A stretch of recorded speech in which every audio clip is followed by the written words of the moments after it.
Imagine you could see every possible future, not glimpses, not vague impressions, not the foggy symbolic language of ordinary prophetic traditions, the kind that can mean anything, because it means nothing specifically.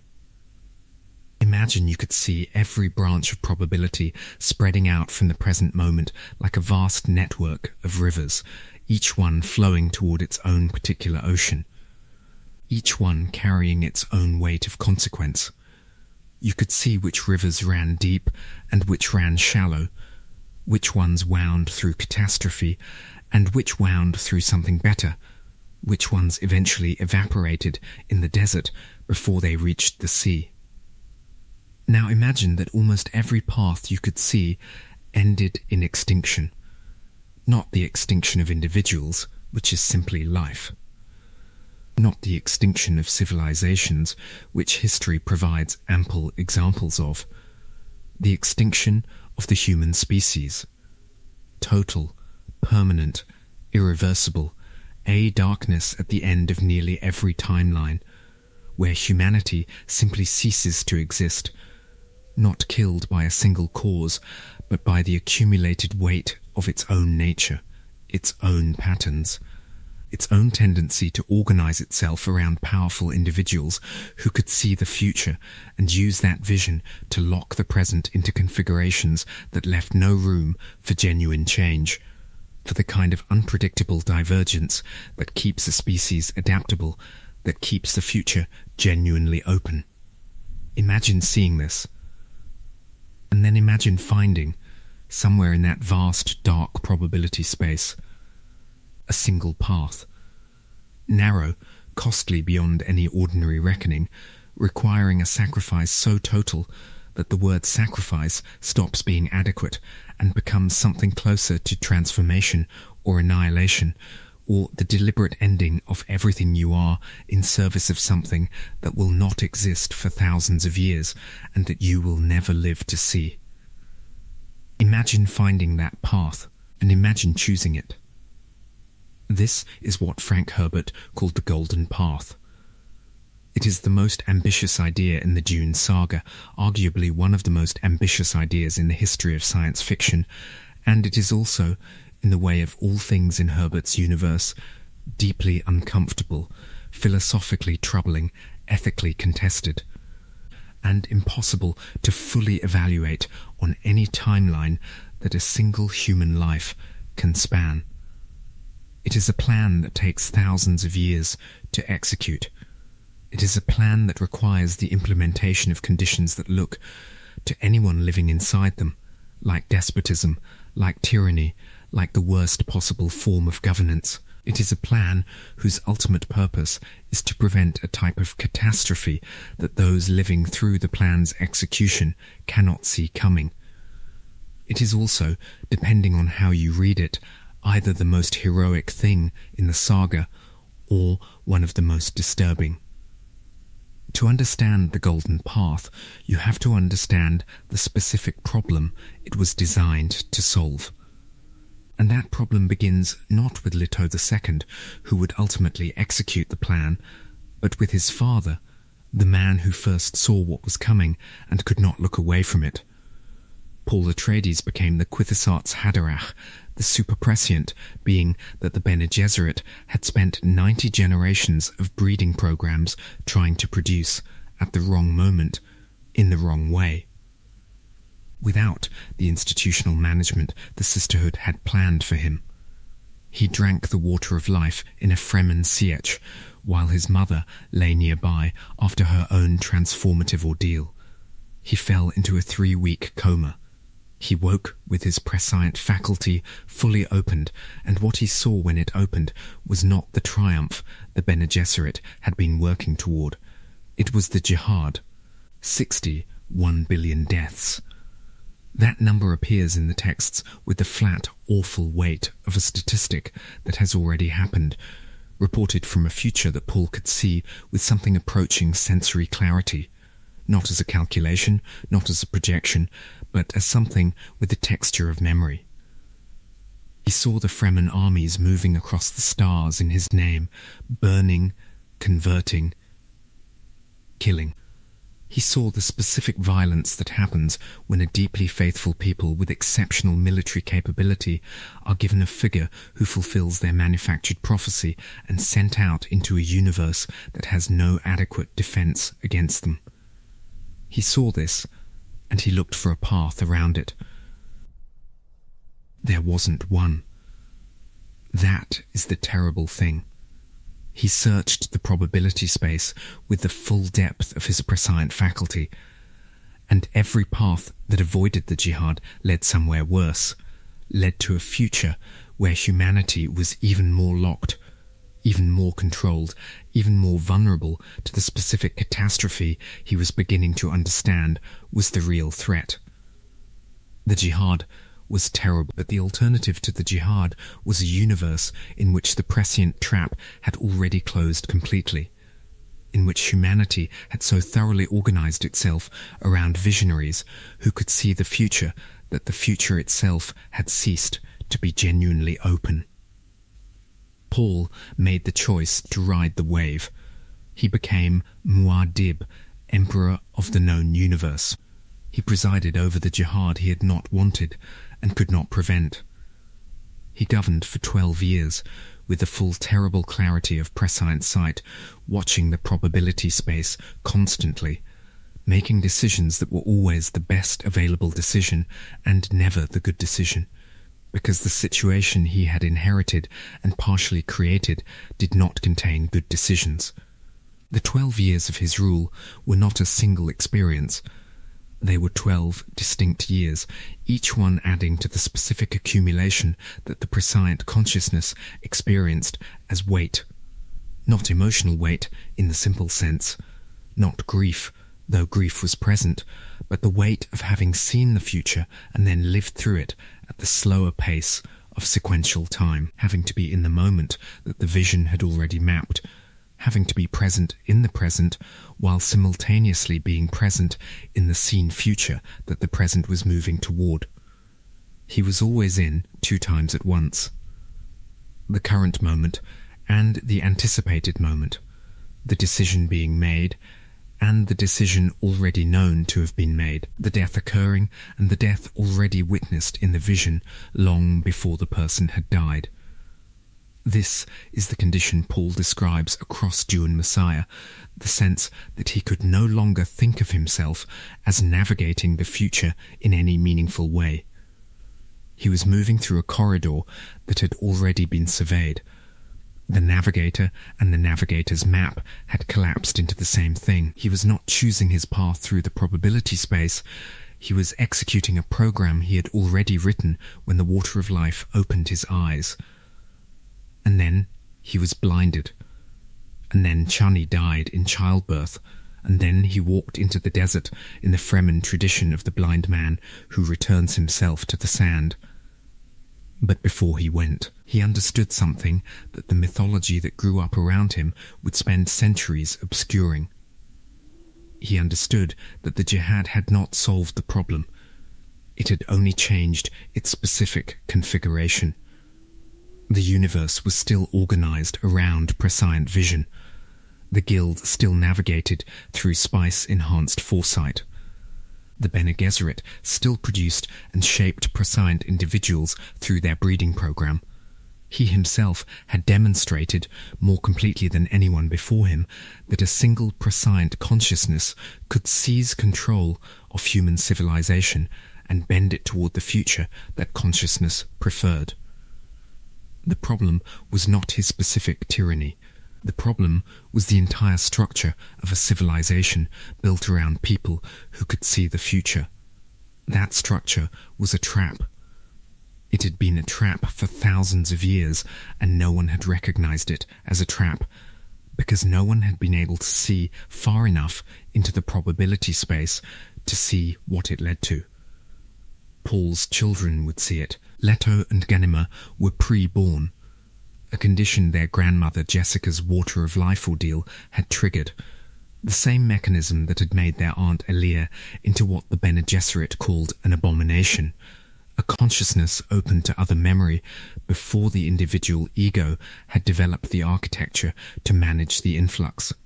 They were born already carrying the accumulated lives of their female and male ancestors, already ancient in a way that no external description adequately captures. They were also born with Paul's prescient faculty in full force, though structured differently by their genetics and by the specific way their in utero development had interacted with their mother's intense spice saturation. They could see the probability space. They could see what their father had seen, and they could see, with the clarity that only grows when you have not yet spent years navigating the grooves of the future and can still look at the full picture from a distance, what their father had only glimpsed at the edges of his vision. The trap. Not the jihad itself, though the jihad had been terrible. The specific structural problem that the jihad represented, humanity, had been organized, for as long as prescient individuals had been part of its history, around the visions of those individuals. The Guild navigators folded space using prescient perception. The Bene Gesserit shaped their breeding programs and their political influence through the partial prescience available to Reverend Mothers. And now the entire political order of the Imperium had been reorganized around the most powerfully prescient individual who had ever lived. This meant something specific and catastrophic. When a sufficiently prescient individual could see the probable futures clearly enough to navigate between them, they inevitably, not through malice, but through the simple logic of using a capability you have, began to steer. They made choices based on what the vision showed them. They shaped the present toward the future they preferred, or the future that looked least terrible. They influenced events. And the events influenced produced a probability space that was progressively more organized around the preferences and capabilities of the prescient, progressively less genuinely open. Progressively less capable of the kind of genuine surprise from which new possibilities emerge. A universe fully navigated by prescient visionaries was a universe moving toward stasis, toward the particular kind of fossilization where everything that was going to happen had already been seen, where the future was not really a future at all, but an anticipated configuration of the present, where humanity had traded its capacity for genuine change for the efficiency of being guided toward outcomes that someone sufficiently capable could already see. What waited at the end of that path, what Leto and Ganima could see in the deepest probability space beyond where Paul's vision had reached, was not a single catastrophe. It was worse than a single catastrophe. It was a slow narrowing, a progressive reduction in the genuine possibility space of human futures, until the species had painted itself into a corner so complete that when the corner finally revealed itself as a corner, when the specific configuration of circumstances that the prescient guides had been steering toward finally collapsed under its own weight, there was nowhere left to go. No adaptive capacity remaining, no pool of genuine novelty from which a recovery could emerge. Extinction, not by dramatic violence, but by the quiet suffocation of a species that had organized itself so thoroughly around its most capable members' ability to see ahead that it had lost the capacity to navigate what they hadn't seen. Leto looked at this and understood that preventing it required something more radical than anything his father had attempted. Paul had tried to be a good emperor. He had tried to use his prescient capability with wisdom and restraint and genuine regard for the people he governed. He had failed not because he wasn't good enough, but because the structure of the problem didn't respond to good emperorship.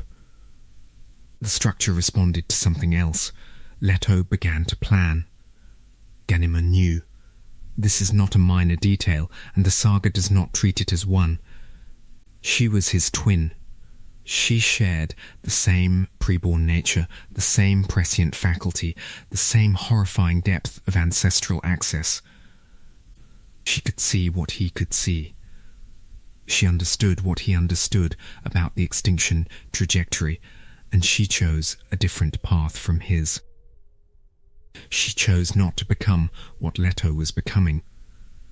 The novels don't spell out every dimension of Ganima's reasoning in the way that Leto's own reasoning is spelled out across God Emperor of Dune.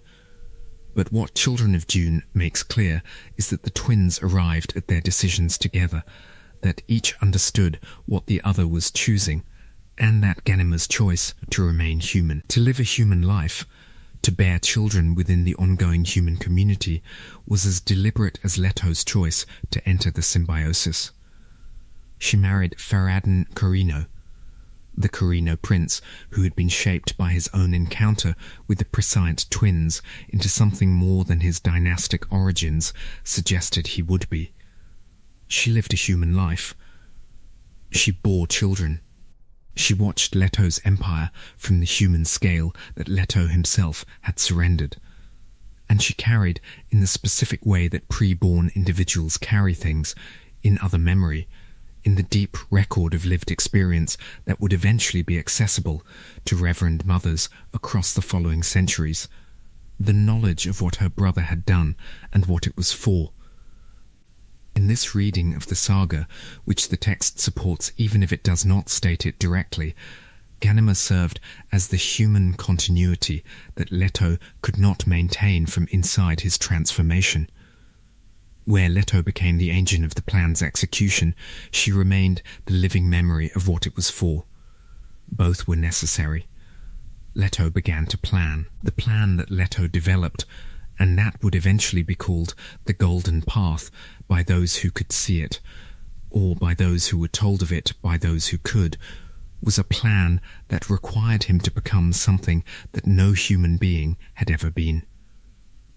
The sand trout were the pre-spice stage of the sandworm life cycle. They were small, flat, leathery creatures, and their ecological function was to seal water away from the desert surface, to maintain the arid conditions that allowed the sandworms to exist. They were also, at the cellular and chemical level, the juvenile form of the creatures whose biology would eventually produce spice.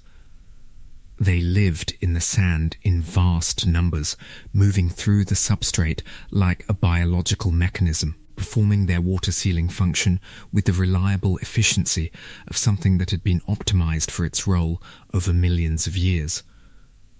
Leto, at the Oracle's crossroads where he understood what he had to do, went into the desert and let the sand trout cover him. He allowed them to form a living skin over his human body, a symbiosis that no human had ever entered.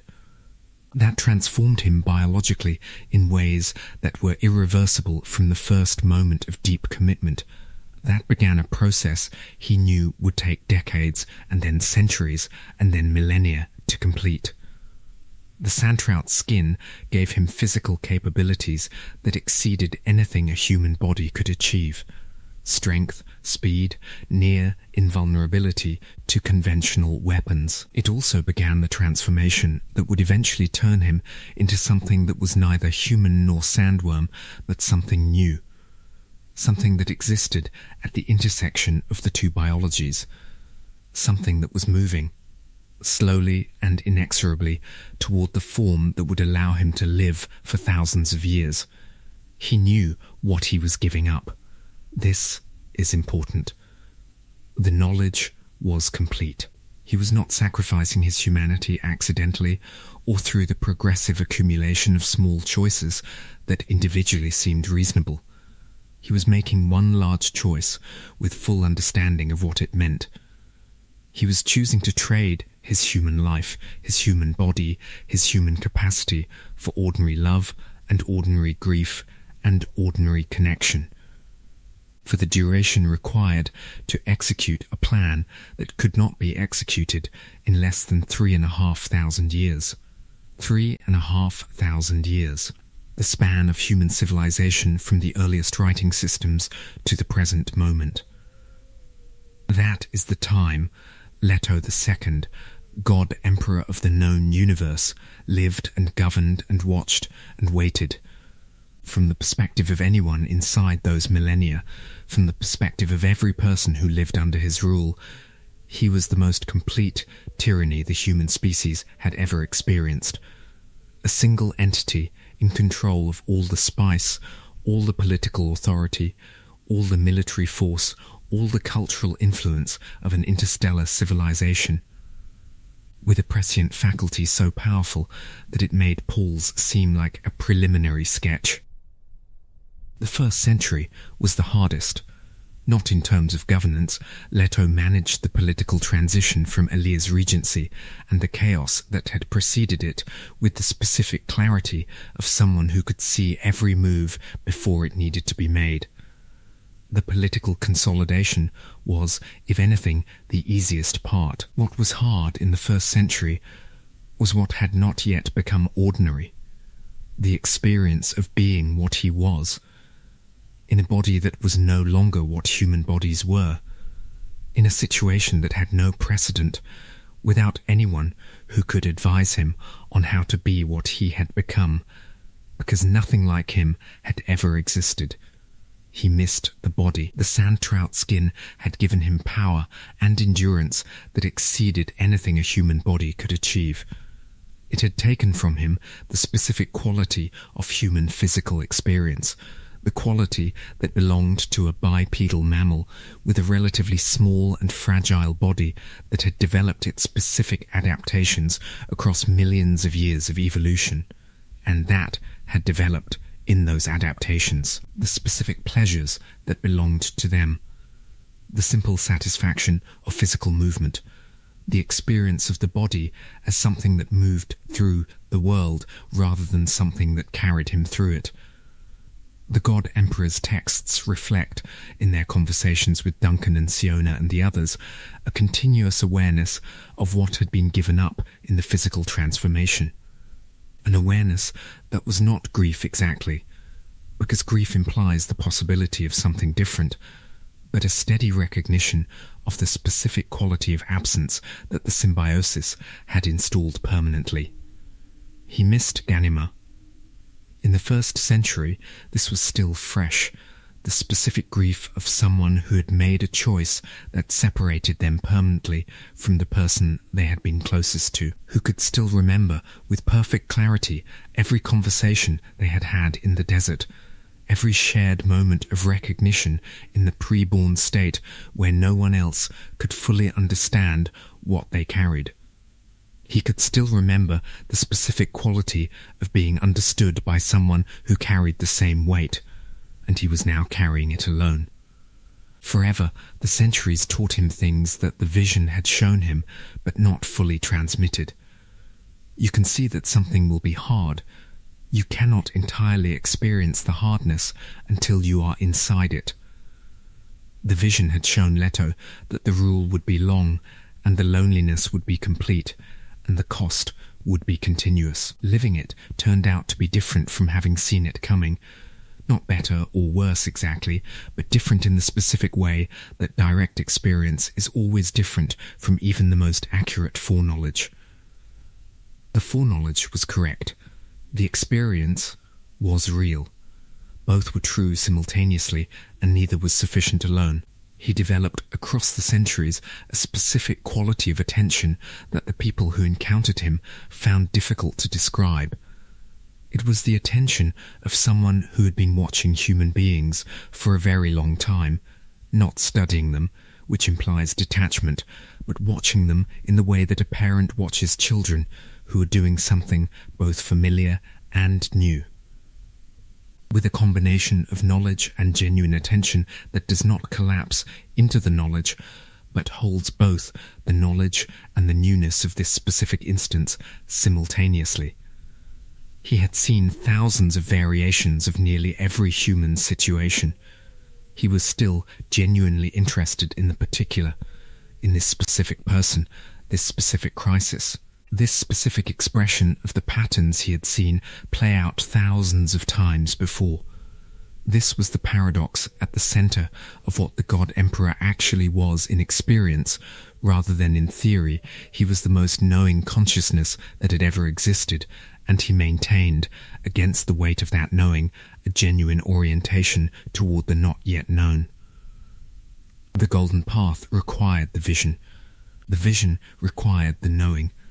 The knowing threatened to become the trap it was trying to break, the trap of certainty, of anticipation, of the future already mapped. Against this threat, Leto maintained, through what seemed in the external record like caprice and cruelty, and the strange decisions of an alien mind, the specific quality of genuine attention that kept him from becoming simply the sum of what he already knew.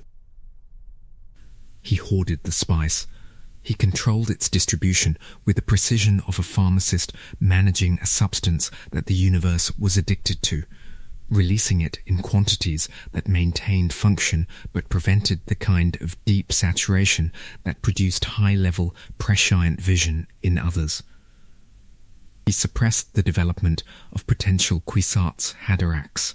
He maintained his fish-speaker armies, female soldiers who served a role that was partly military and partly symbolic, who represented his specific theory about gender and violence and the particular forms of loyalty that different kinds of power produce. He governed with an autocratic completeness that made the previous emperors of the Carino line look like constitutional monarchs by comparison, and the people who lived under his rule suffered for it. Not in the way that populations suffer under obviously malicious tyranny, not through deliberate cruelty for its own sake, but through the specific suffering of a civilization whose development had been arrested, whose genuine autonomy had been replaced by the managed progression toward outcomes that the God Emperor had decided were necessary, whose relationship with the future had been entirely outsourced to a single being, who had been alive for so long and had seen so much that the ordinary human experiences of uncertainty and surprise and genuine possibility had become theoretical rather than real.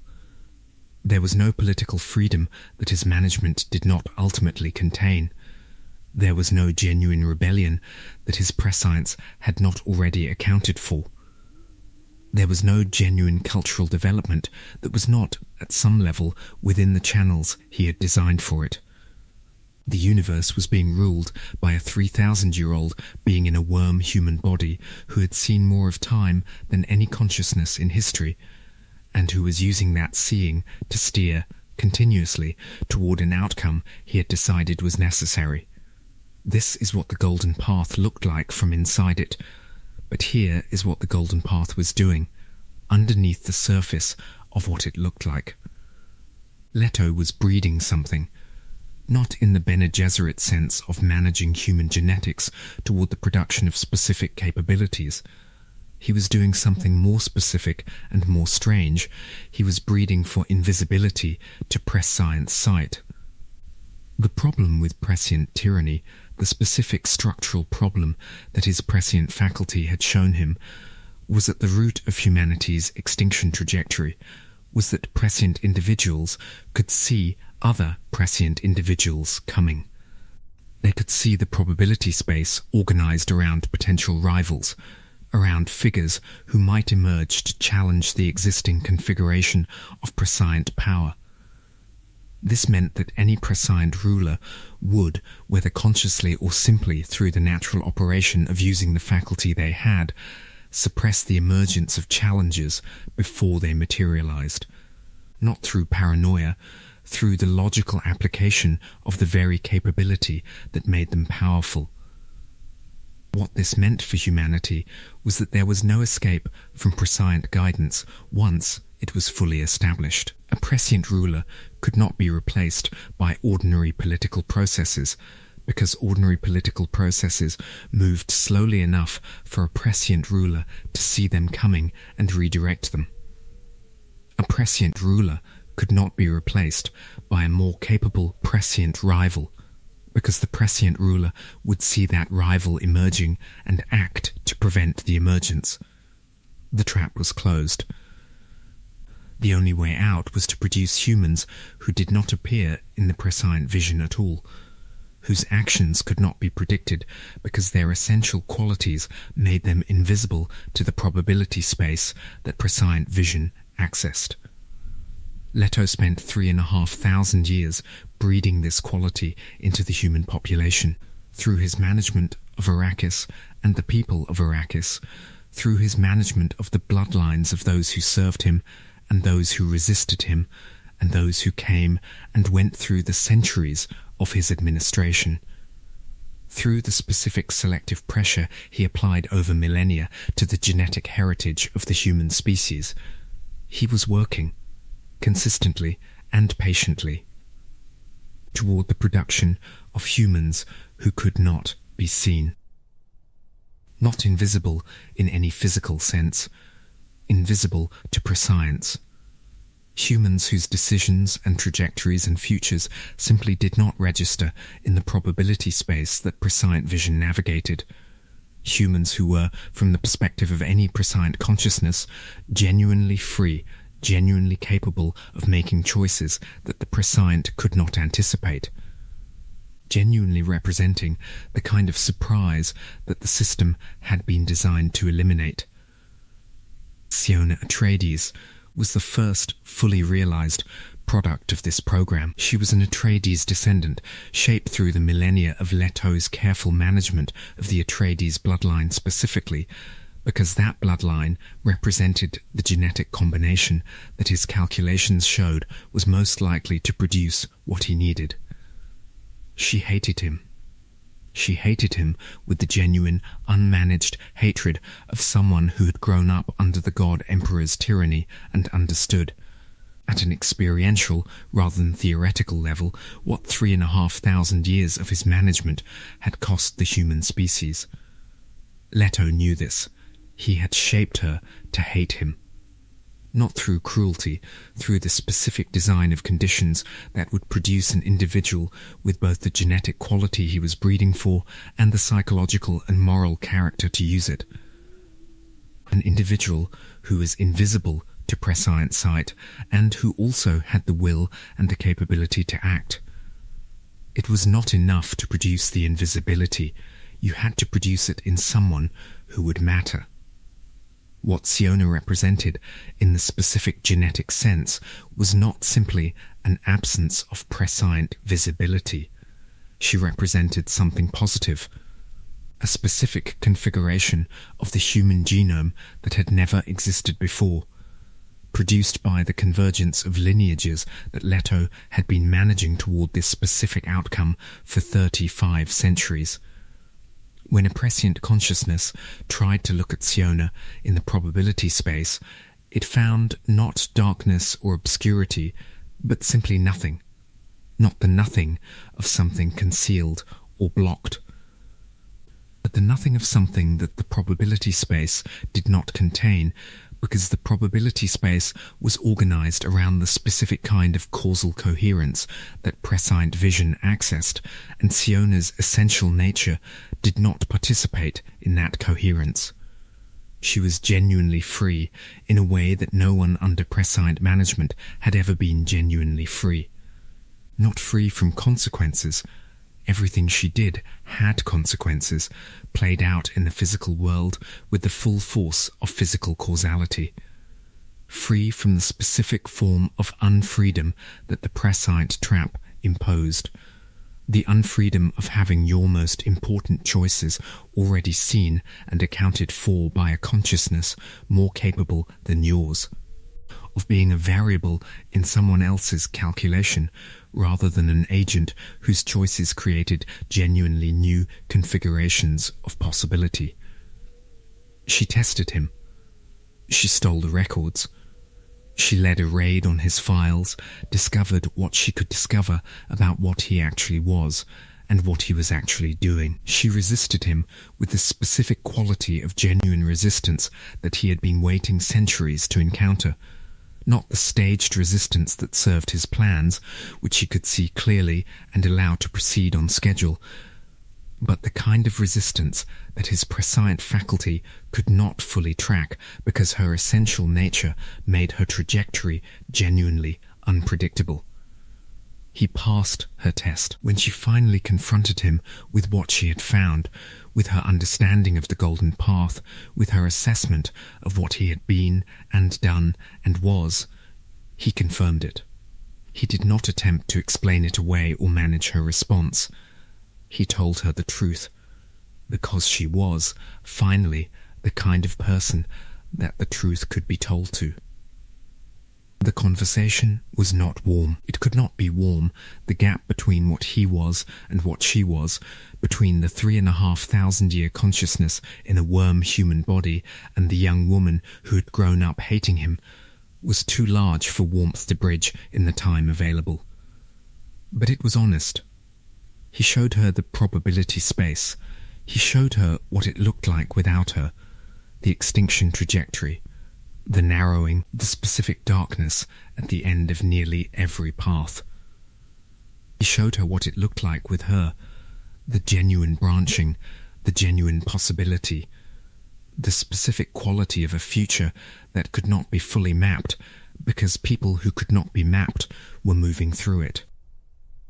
She saw it. She did not accept it simply. She was not the kind of person who accepted anything simply, which was part of why she was the right person for this.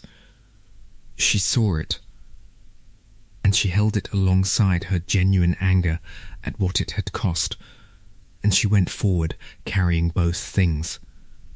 And then he showed her why he had to die. The death was designed. Everything about Leto II's rule had been designed, but the death was designed with a particular precision, because the death was not simply an ending, it was a mechanism. The last and most critical step in the execution of the Golden Path, Duncan Idaho, or rather the latest in the long series of Duncan Idaho Golas, the Tleilaxu-grown recreations of the original Atreides swordmaster who had been produced and reproduced across the centuries because Leto found something in the continuity of that specific consciousness that he needed, was there.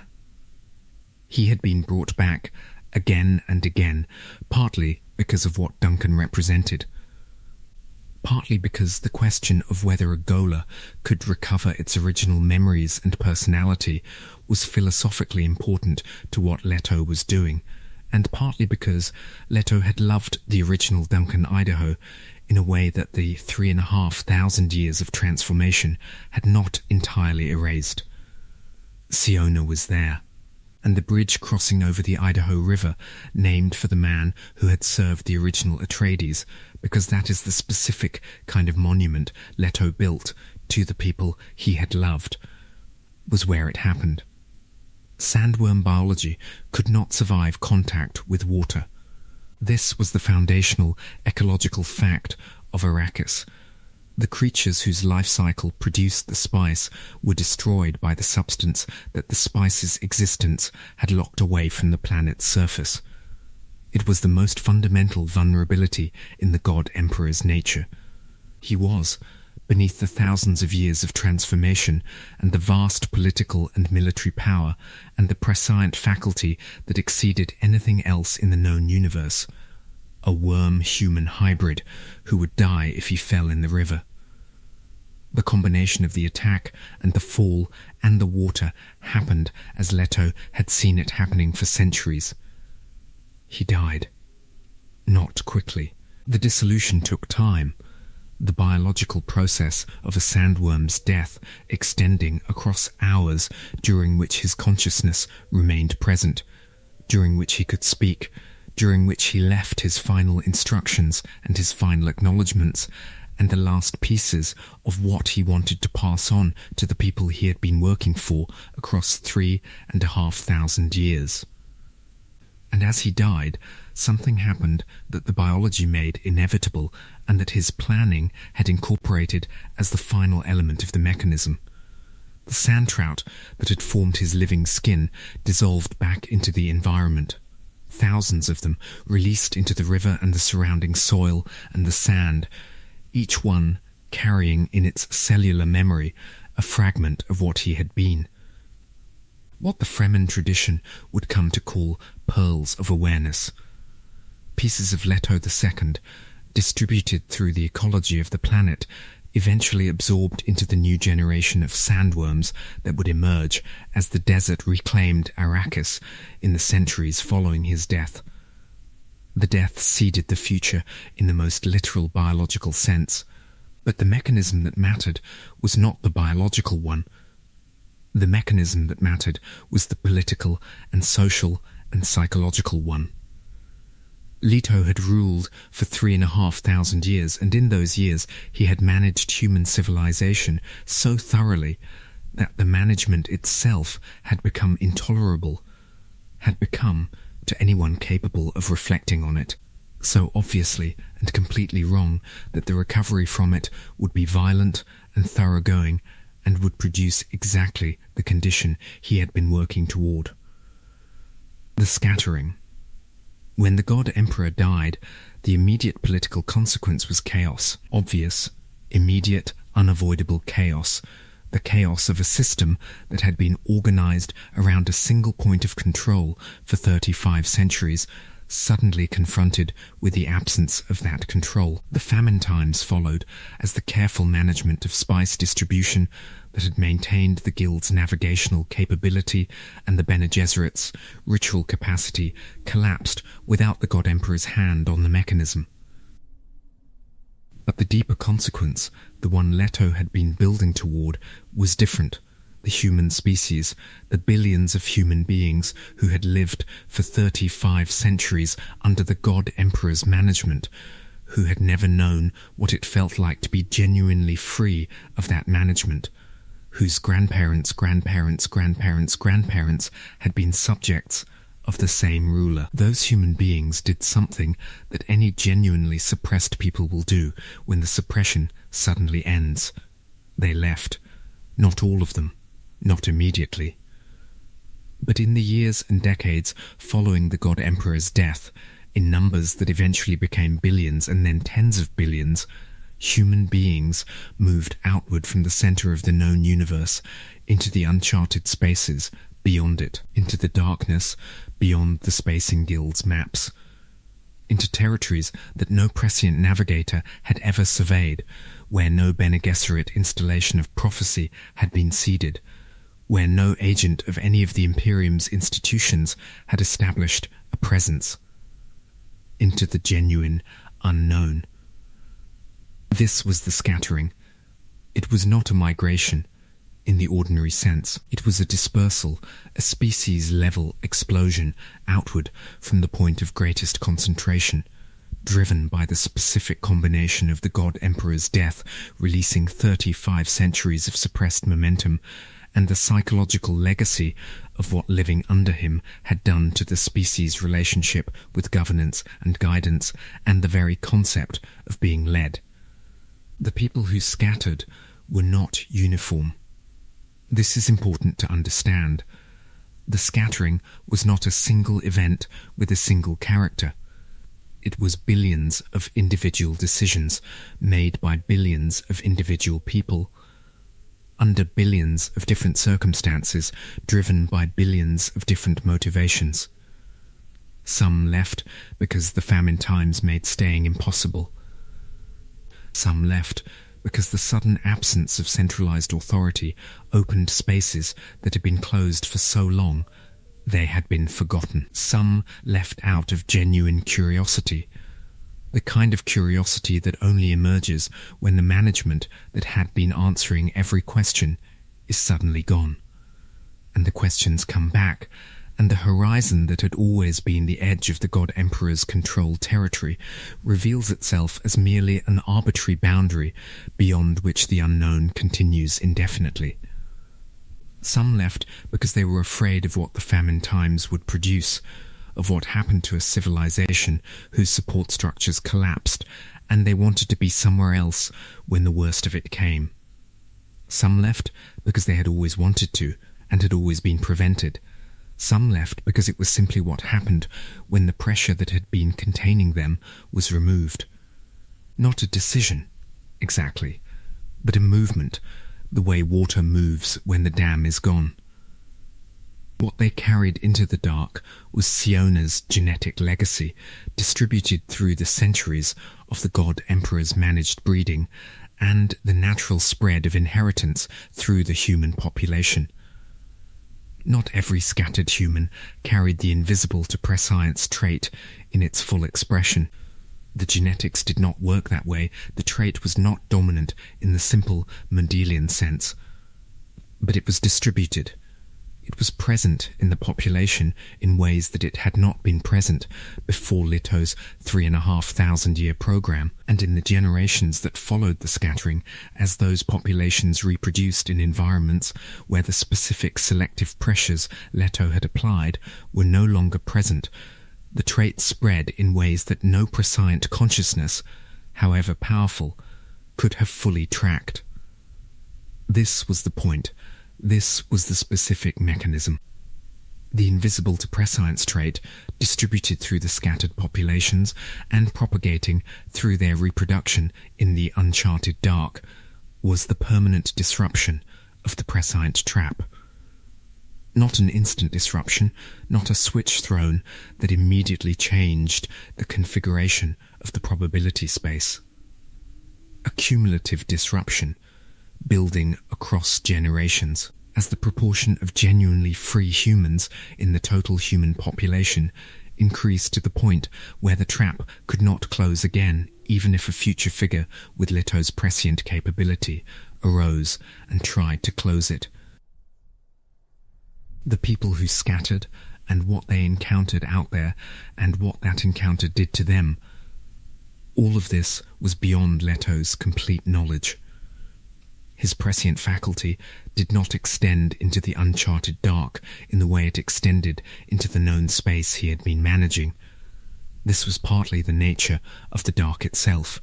The absence of the spice saturated probability space that gave prescient vision something to read, and partly the effect of the invisible to prescience humans already present in the scattered populations, whose trajectories genuinely could not be fully mapped. He knew the broad outlines of the pressure the scattering would generate. He understood that the dark beyond the maps was not empty, that the probability space showed something out there, something terrible enough to harden the humans who encountered it in ways that could not be anticipated in detail, but whose general character was visible as a region of high pressure in the furthest reaches of the vision. The honoured Martress would later make clear that the thinking machines the Butlerian jihad had driven from human space were still there, had been developing for 10,000 years in the regions beyond the Guild's navigational reach.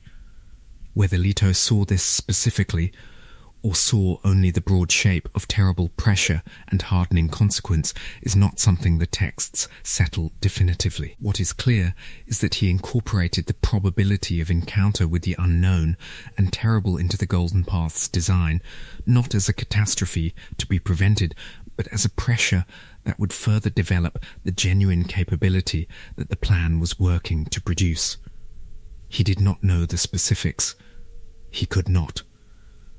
That was part of what made the plan work. The genuinely unknown future that the invisible to prescience humans were moving into was genuinely unknown even to him, and this unknowability was not a failure of his vision, but a feature of the plan's success. The trap could not close around a future that even the most powerful prescient consciousness could not fully see. The people who scattered and found the ancient machines and were changed by the encounter, they became something that no one in the inner worlds had prepared for. Harder, faster, stripped of certain qualities that safety and management produce, and danger and genuine freedom do not. The honoured maîtres, when they came back from the dark, brought with them the specific quality of things that have faced genuine existential threat, and survived it through the development of genuinely new capabilities. Those capabilities were frightening. They were also real in a way that the inner world's capabilities were not entirely real, tested against actual danger rather than against the carefully managed challenges of the God Emperor's controlled environment. This is the Golden Path. That is the explanation of it in its broad strokes. But understanding what it was is not the same as understanding what it cost, what it meant, and why the books that explore it are not simply a celebration of Leto's wisdom. Herbert was not writing an uncritical paean to a great plan. He was asking something harder. Leto himself understood that what he was doing was wrong by every ordinary moral standard. He knew this. He was not confused about it, or self-deceived about it, or hiding it from himself behind a framework of rationalization. He had spent 3,500 years being the thing he was doing, a tyrant who had decided that the ends justified the means on a scale that made the phrase meaningless. Because the means had consumed several thousand years of human freedom, and the ends were the theoretical possibility of a freer future that might not even materialize. He told people, when they were capable of hearing it, exactly what he was doing and why. He did not require that they approve. He required only that they understand, because the transmission of understanding was part of the mechanism. The knowledge of what he was doing had to survive him, had to be available to the generations that followed, so that the scattering was not simply a chaotic dispersal, but a dispersal informed by the understanding of what it was supposed to accomplish. The conversation he had with Siona near the end of his life, the conversation in which he explained the Golden Path to the woman who had been bred to be the first fully realized product of it, was one of the most ethically complicated conversations in the saga. He was explaining to her why what he had done was necessary. She was, as he had designed her to be, capable of hearing the explanation without being captured by it, capable of understanding without agreeing, capable of holding both the knowledge of the plan's necessity and the genuine moral horror of its execution simultaneously. This is what the Golden Path requires of the reader as well. It is not possible to fully endorse it. It is not possible to fully condemn it. It is possible, and this is what Herbert was working toward, to understand it in a specific way that the most difficult moral situations can be understood, with the recognition that the choice between terrible options is still a real choice, that the option chosen carries genuine moral weight, and that the weight of the choice does not disappear just because the alternatives were worse. Leto was not a hero in the sense that most hero narratives use the word. He was not a villain in the sense that most villain narratives use the word. He was something that Herbert developed the Dune saga specifically to have space for, a being who had done something that exceeded the moral frameworks designed for ordinary human choices, whose actions played out on a timescale that made ordinary moral judgment insufficient, whose genuine care for the human species had required him to take from it for thousands of years. The very thing that made caring for it meaningful. The honoured matras arrived from the scattering to illustrate what the Golden Path had accomplished and what it had not been able to prevent. They were humans who had gone out into the dark and found something terrible there. Or rather, found something terrible that had found them. The ancient enemy, the thinking machines that the Butlerian jihad had driven from human space 10,000 years before, had evolved in the uncharted regions beyond the Spacing Guild's maps. They were still there. They had been waiting. The humans who had scattered and encountered them had been changed by the encounter, shaped by the experience of facing something that wanted to eliminate them. Hardened in specific and dangerous ways, stripped of certain qualities of mercy and patience that the safety of the inner worlds had maintained. The honoured matras came back to the inner worlds with a violence that was partly terror and partly the performance of terror that terror produces. They had developed capabilities that no one in the inner worlds had anticipated. Combat abilities that exceeded the Bene Gesserit's most advanced techniques, a form of sexual weaponry that created neurochemical bonding as a tool of domination, a relationship with organized violence that had been stripped of the philosophical framework that ordinarily contained it. They did not distinguish between enemies and populations. They moved through the inner worlds, destroying what threatened them and absorbing what did not, building the kind of empire that trauma builds. Not the empire of vision or ideology, but the empire of keeping the fear at bay by being the most dangerous thing in every room. They destroyed Arrakis. They used their obliterators, weapons whose operational logic was not the targeted elimination of military opposition, but the total sterilization of whatever they designated as a threat on the world that had been the center of everything for 10,000 years. The sandworms died. The spice ecology that had organized human civilization around itself for the entirety of recorded history was gone. The priests of the divided god, who had maintained their religious monopoly on the sacred desert for 1,500 years after Leto's death, died in the moment the obliterators fired. This seems, at first consideration, like the failure of the Golden Path.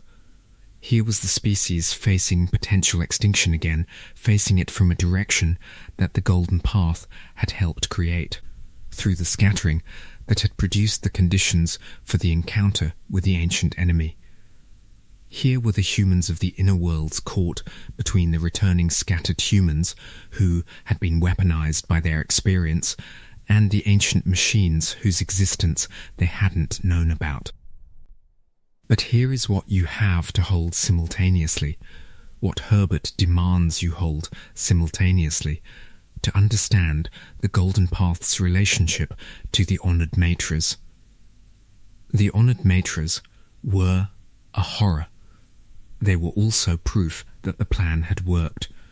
They were genuinely beyond the prediction of any prescient consciousness in the inner worlds. The Bene Gesserit's best remaining prescient capabilities could not see them coming clearly, could not map their movements with reliability, could not predict their decisions with the accuracy that the old Bene Gesserit, operating in the pre-God Emperor Imperium, when their access to high-quality spice was unrestricted, could have brought to the problem. The Honored Matres were invisible, or nearly invisible, to the probability space that inner worlds prescience could access. Not because they carried Siona's specific genetic legacy, though some of them might have, because they had developed in a context that was genuinely outside the probability space, outside the region that the inner world spice enhanced vision could read. They were the future arriving from outside the prediction. They were exactly what the Golden Path had worked to preserve as possible, the genuinely unpredicted thing, the development no one had fully seen coming, the challenge that required genuine response rather than the execution of a previously mapped solution. The inner world's institutions, imperfect and damaged and operating without the full spice access they had had under the God Emperor's management, had to actually respond. Not execute, not implement. Actually respond, develop new strategies, form new alliances, make genuinely new choices under genuinely uncertain conditions. The Bene Gesserit had to find a way to work with the thing that was threatening to destroy them.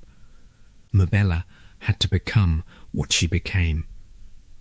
The synthesis of Bene Gesserit and Honored Matre had to be built in real time under genuine pressure from genuinely incompatible starting points. This was the capability the Golden Path had been working to preserve. Not the specific capability for this specific challenge. Leto had not foreseen every detail of the Honored Matres, could not have foreseen every detail of the Honored Matres, because the genuinely free humans who had become the Honored Matres had taken genuinely unpredicted paths through genuinely unmapped territory. What he had preserved was the general capability, the capacity to face the genuinely new thing without having already surrendered the ability to respond to genuinely new things.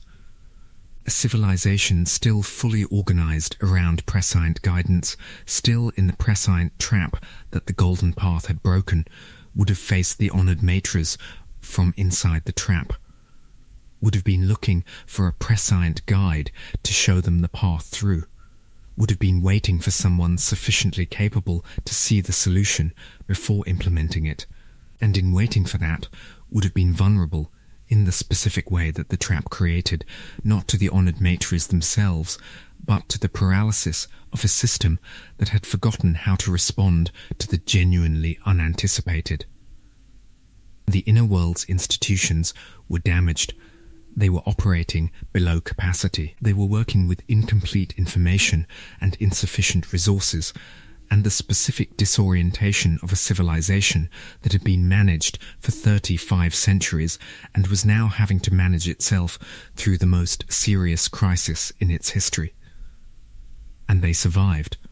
They found the path through imperfectly, expensively, at terrible cost, but through their own genuine capability, their own genuine response to a genuine challenge. The Bene Gesserit had already moved a sandworm to Chapter House before Arrakis burned. This single fact is the clearest demonstration available that the Golden Path's work had been absorbed into the institutions that survived Leto's rule. The decision to preserve the sandworm ecology, to establish a backup, to maintain the possibility of continuing the spice cycle somewhere beyond the reach of the forces that might destroy its primary location, was not the decision of an institution that was waiting for a prescient guide to show it the necessary move. It was the decision of an institution that had developed the specific capacity to act on the timescale required, to take the long view without a prescient consciousness providing the view, to prepare for the catastrophe before the catastrophe announced itself. The Bene Gesserit of the Heretics era were not what the Bene Gesserit of Paul's era had been. They were damaged, reduced, operating with fewer resources and less certainty and more genuine uncertainty than any sisterhood in living memory had had to manage.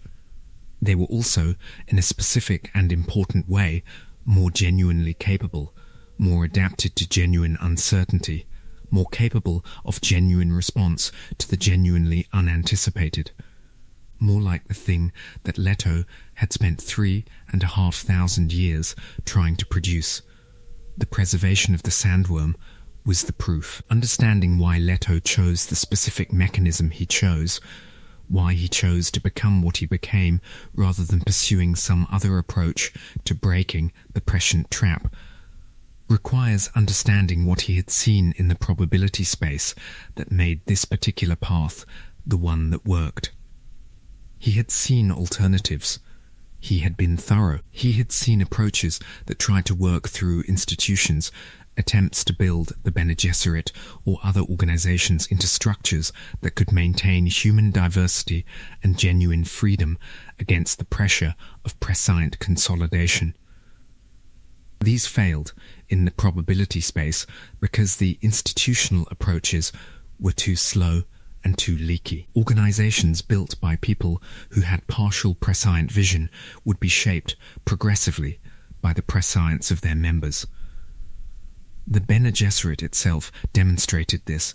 3,000 years of breeding programs and institutional management had produced an organization of extraordinary capability and extraordinary conservatism, an organization that had become, over time, so shaped by its own ability to see ahead that its genuine capacity for surprise had been substantially diminished. He had seen approaches that tried to work through external limitation, attempts to reduce the availability of spice, to limit the degree to which prescient capability could be developed in any individual. These failed for different reasons. The spice ecology was too robust and too widely distributed for any practical interdiction to be sustained, and the specific capability that spice enabled was too valuable for the individuals and institutions who had it to voluntarily surrender it. He had seen approaches that worked through distribution rather than concentration, attempts to spread prescient capability as widely as possible rather than allowing it to consolidate in single figures. These were more interesting in the probability space and came closer to working. But they failed in a specific way, widely distributed prescient capability, without the specific genetic mechanism that made certain individuals invisible to prescient sight. Still produced a system that was fundamentally organized around prescient navigation. The trap was not avoided by having many prescients instead of one. It was avoided only by having people who were genuinely invisible, people whose presence in the probability space introduced genuine uncertainty that no amount of prescient vision could resolve. The invisible to prescience trait was the key. And producing that trait reliably, distributing it through the human population at sufficient density to make it an effective barrier against future prescient consolidation, required exactly the kind of control over human breeding and environment and cultural development that only the God Emperor's specific kind of total long-term authority could exercise. Which meant that the only way to break the prescient trap was to first complete the prescient trap, to take it to its most extreme possible form, to become the most complete prescient tyrant that had ever existed, and to use that position maintained for the required duration to build the exit from within the trap itself. This is why there was no shortcut. This is why 35 centuries was not an overestimate. The trait had to be distributed through the entire human population, across enough generations for it to become genuinely stable and genuinely widespread, at a time when the human population, numbered in the billions, spread across hundreds of worlds. The mathematics of inheritance required the time. There was no faster path that the probability space showed working. He knew this from the beginning. The calculation was complete at the moment he made the decision to go into the desert and let the sand-trout cover him. He knew how long it would take. He knew what he was giving up. He knew what the 3,500 years would feel like from the inside, because his prescient faculty had already shown him the broad shape of it. He went anyway. The desert test that preceded the transformation was the last moment of genuine choice in the ordinary sense, the last moment in which the future was not yet committed, in which the path was chosen rather than being executed. Everything that followed was, in a specific way, inevitable, not because Leto lacked the capacity to deviate, but because the capacity to deviate from a path you have chosen through complete foreknowledge of its necessity is the specific kind of freedom that is almost indistinguishable from its absence. He could have stopped at any point.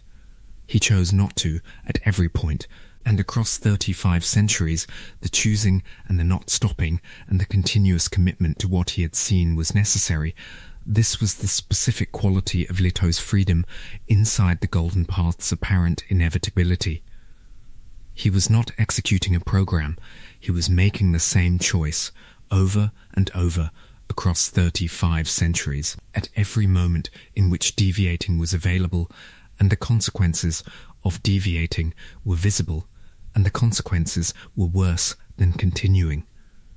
This is what the freedom inside the prescient trap actually looked like, not the freedom of genuine uncertainty about which path to take, but the freedom of continuous commitment to a known path in the full presence of its cost. This is also what Herbert was saying about the specific quality of moral decision-making at its most developed. The most complete form of genuine choice is not the choice made in ignorance, the choice where you do not know what you are choosing toward, where the uncertainty of the future provides a comfortable cushion against the full weight of the commitment. The most complete form of genuine choice is the choice made in full knowledge of what it means, made not once, but continuously, made across the full duration of its consequences. Leto made this choice. Across 35 centuries. That is the specific quality of the Golden Path's heroism, if heroism is the right word for it. The choice made in full knowledge and maintained in full presence. The commitment that held not because the alternatives were not visible, but because they were visible and were worse. There is a question that runs through the entire Dune saga, becoming most explicit in the God Emperor novel, but present from the moment Paul first sees the jihad in his prescient vision, that deserves to be asked directly. Was the Golden Path a choice? Leto had seen it. He had seen it with the specific clarity of a prescient faculty more powerful than anything that had ever existed. A faculty that had been saturated with the spice biology he was literally becoming part of. A faculty that could see further into the probability space than any previous consciousness had seen. He had seen the extinction trajectory, and he had seen the path that avoided it. He had chosen the path. But was the choosing genuine? If you can see that one path leads to extinction and another path leads to survival, is it really a choice to take the survival path? Is it a moral choice, or simply an intelligent one? Does the fact that the choice was made with complete prescient foreknowledge make it more admirable, because Leto knew exactly what it would cost him? Or does it make it less admirable, because he was simply executing a program he had already seen himself executing? Herbert resisted the clean answer to this question. The God Emperor novel is full of Leto's own wrestling with it, his awareness that the choice he was making had a quality of inevitability that unsettled him, his awareness that the very prescient faculty that allowed him to see the necessity of the Golden Path was itself part of the trap he was trying to break, his awareness that to be the God Emperor was to be, in some sense, the most complete example of the prescient tyranny he was working to prevent. He was the trap and the way out of the trap simultaneously. He was the most powerful prescient consciousness in history, and he was using that power to work toward a future in which no single prescient consciousness would ever be able to exercise that kind of power again. He was the most complete tyranny, and he was the foundation of the most complete freedom. This paradox is not resolved in the text. It is not meant to be resolved. But the Bene Tleilaxu, the genetic masters who had their own long centuries of institutional memory and their own long-term project running parallel to the Bene Gesserits, had been noticing the same problem from a different angle. Their approach was to develop the Axolot L tanks, to grow Golas, to work at the specific level of biological manipulation that their tradition had developed over millennia. Their relationship with the Golden Path was indirect, oppositional in certain respects, yet ultimately pointing toward the same destination. The Tleilaxu worked in secrets. Everything about their operation was secret, their biology, their motivations, their actual goals.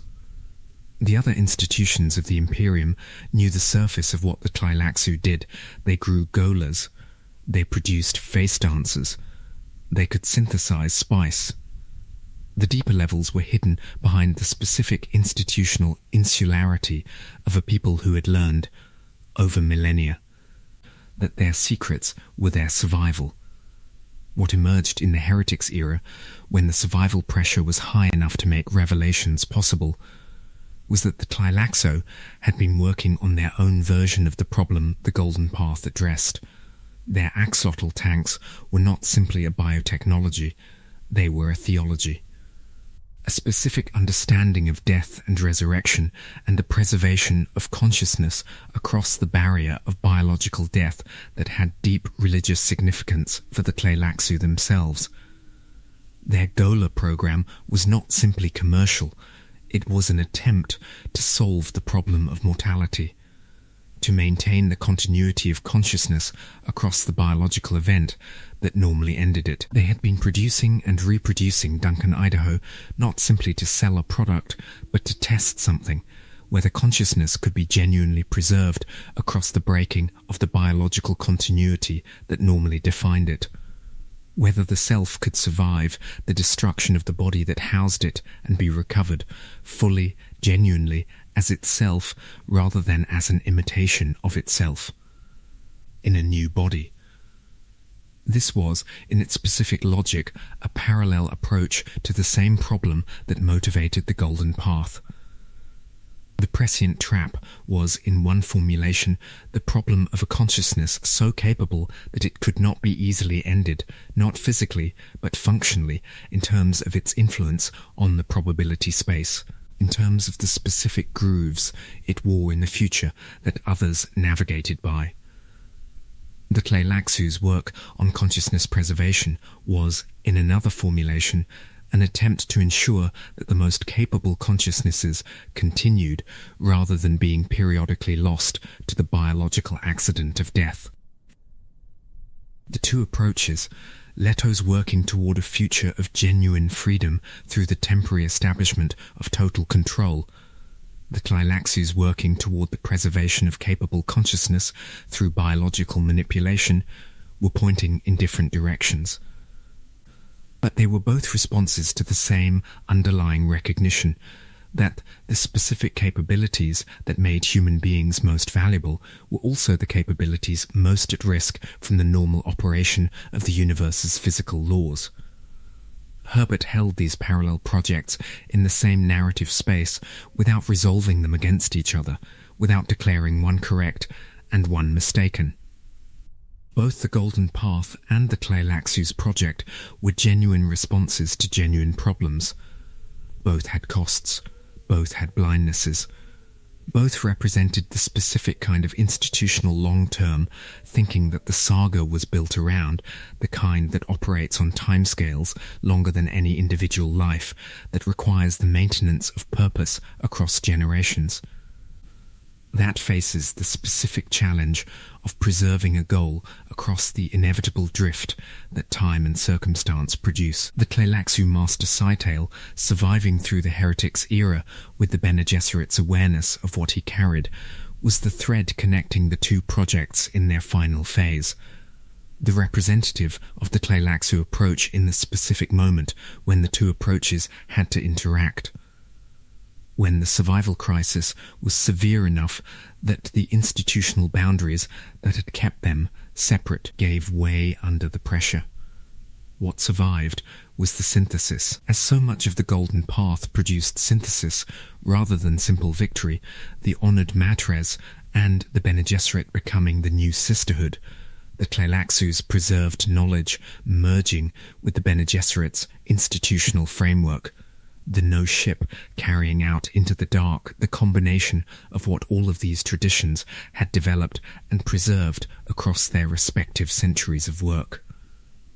Not the triumph of any single approach. The combination. The specific quality of human institutional development that emerges when multiple parallel approaches to the same problem are forced by the pressure of genuine catastrophe to confront each other directly and find what they have in common. The Duncan Idaho Gola series added another dimension to this question. Duncan was brought back, again and again, across the centuries of the God Emperor's rule. He was the emotional through line, the figure who provided a kind of human-scaled perspective on what Leto was doing that no one else could provide. Duncan had known the original Atreides. He had served Leto's father and his grandfather. Each new Gola, recovering his memories, recovering his personality through the mechanism of profound crisis in the presence of what he had loved, was confronted with the specific experience of recognizing Leto and what Leto had become.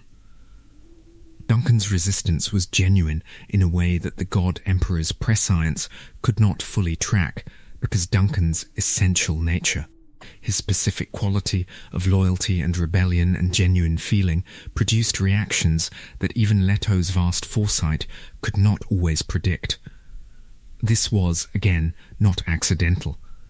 Leto kept bringing Duncan back because Duncan was, in a specific sense, the test of whether the Golden Path was worth what it cost. If the man who had been most genuinely Atreides in his loyalty and his values, who had served the Atreides not because of what they gave him, but because of what they were, if that man could look at what Leto had done and not simply condemn it, then the Golden Path had passed something. In the end, the final Duncan, the one who was present at Leto's death, who had been shaped by Siona's influence and by the specific circumstances of his latest recovery, did not condemn it simply. He understood it. He didn't agree with all of it. He maintained his own perspective on it. But he understood why it had been done, and that understanding was itself part of the mechanism, part of what Leto had been working toward. The Bene Gesserit, surviving into the heretics era, were left to work with the legacy of the Golden Path without the God Emperor's guidance or explanation. They knew pieces of it. They had records, traditions, memories transmitted through other memory, fragments of what Leto had said to people who had been capable of hearing it.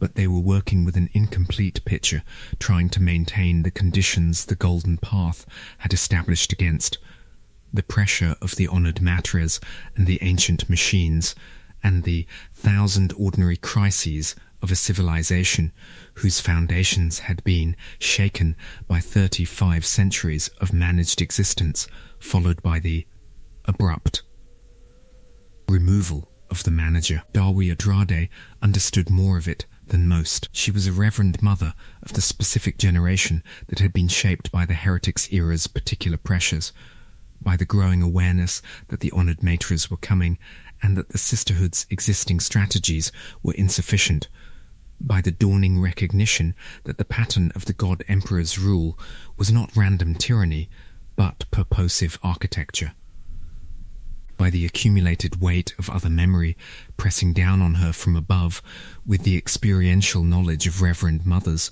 who had lived through the God Emperor's centuries and had absorbed, however imperfectly, some of what he had been trying to do.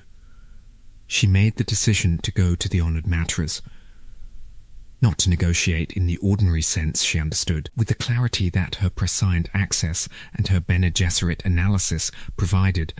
That negotiation in the ordinary sense was not available. The honoured matres were not positioned to negotiate. They were positioned to absorb or destroy. What she was going to do was not negotiate. It was to offer herself as the mechanism of transmission, to allow the honoured matres to kill her in a way that would transfer other memory to Mabella, that would put the Bene Gesserit's entire accumulated institutional wisdom into the consciousness of the woman who was positioned to be the synthesis. This was, in its specific logic, the continuation of the Golden Path's central method, not the same scale. Andrade was not 3,500 years old and was not executing a 35-century plan, but the same logic. Use yourself as the instrument of the transition rather than trying to prevent the transition. Accept the cost of the mechanism rather than seeking a path that avoided the cost. Trust that what was being transmitted was worth what was being paid to transmit it.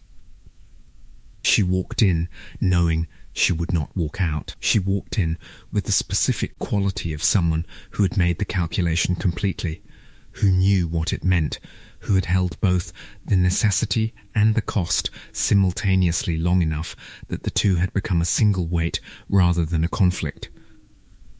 The honoured martress killed her. Mabella received what Andrade carried. The synthesis became possible. The chapter house operation continued. The sandworm on Chapter House continued its biological transformation of the planet, the sand trout spreading through the new substrate, the desert beginning its slow claim on soil that had been temperate for the entirety of the planet's human inhabited history. What was being sacrificed? The ecology, the forests and rivers and all the life that had been there before, was being sacrificed in full awareness of what it cost, in the same spirit that everything in the Golden Path had been sacrificed, because the alternative was worse, and the worse alternative was genuinely visible to those with sufficient perspective to see it. Sheena's escape with worms on the No Ship was the final preservation act of the Chapter House era. The worm Sheena had brought from Arrakis to Chapter House had already done its work, had seeded the desert transformation, had begun the ecological process that was slowly remaking the Bene Gesserit homeworld. Now worms born from that ecology were going out into the dark with Sheena and Duncan and the others, into the genuinely unknown space beyond any prescient vision's reach. What maintained the conditions the Golden Path had established was not the plan anymore. It was the orientation, the specific set of values and priorities and ways of engaging with the future that the plan had worked to produce and that now existed in the institutions and individuals who had absorbed them.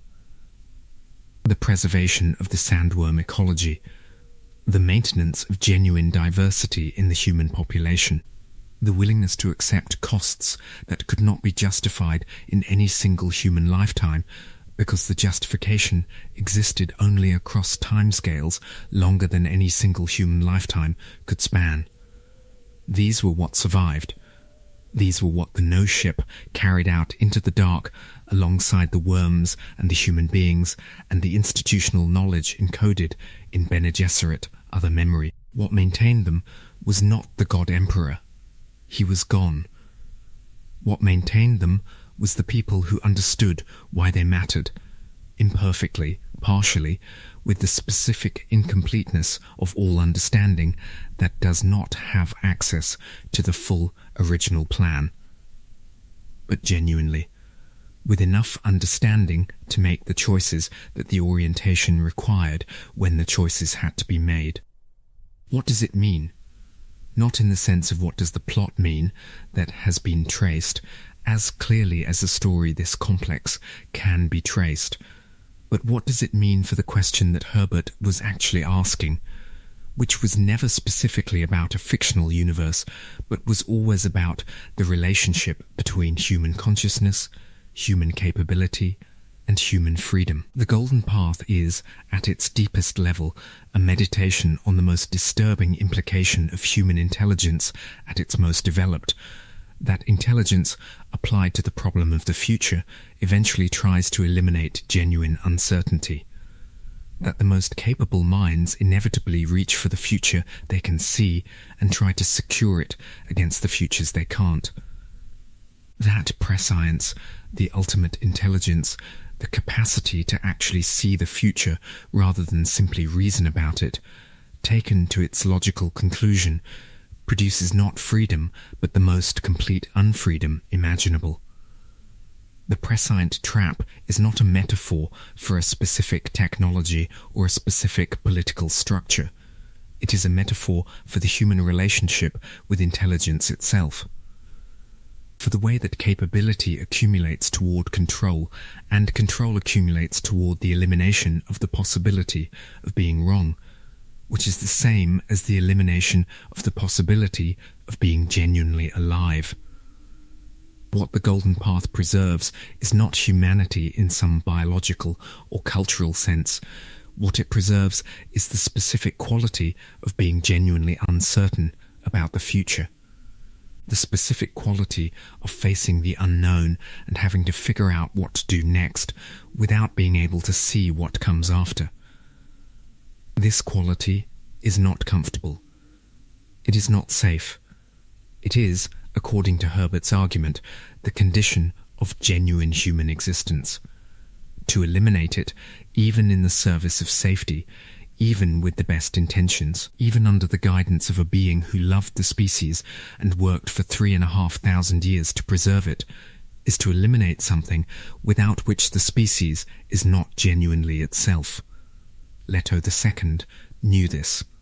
He was giving up that quality permanently and completely in himself, trading his own genuine uncertainty, his own genuine possibility, for the 3,000-year certainty of the plan's execution. He was consuming himself. He was making himself into the instrument of the golden path rather than a human being, because a human being could not maintain the plan across the time frame the plan required. He was the trap and the exit from the trap simultaneously, and in dying, in the specific, designed, biologically determined death in the Idaho River, he was completing the trade, giving back, at the last moment, what he had taken from himself at the beginning, becoming genuinely uncertain again, genuinely unable to see what came next, genuinely part of the future rather than the master of it. The pearls of his awareness, distributed through the new sandworms, would carry fragments of his memory and his knowledge into the ecology of a world that would no longer be shaped by his conscious control. He would be there, in some sense, in the spice, in the worms, in the capacity of future Reverend Mothers to access something of what he had been in other memory. But not directing, not planning, not steering toward the outcome he had seen was necessary, just present. Part of what was, no longer the navigator. This is the Golden Path's final resolution, not the security of a solved problem, but the freedom of a genuinely open future.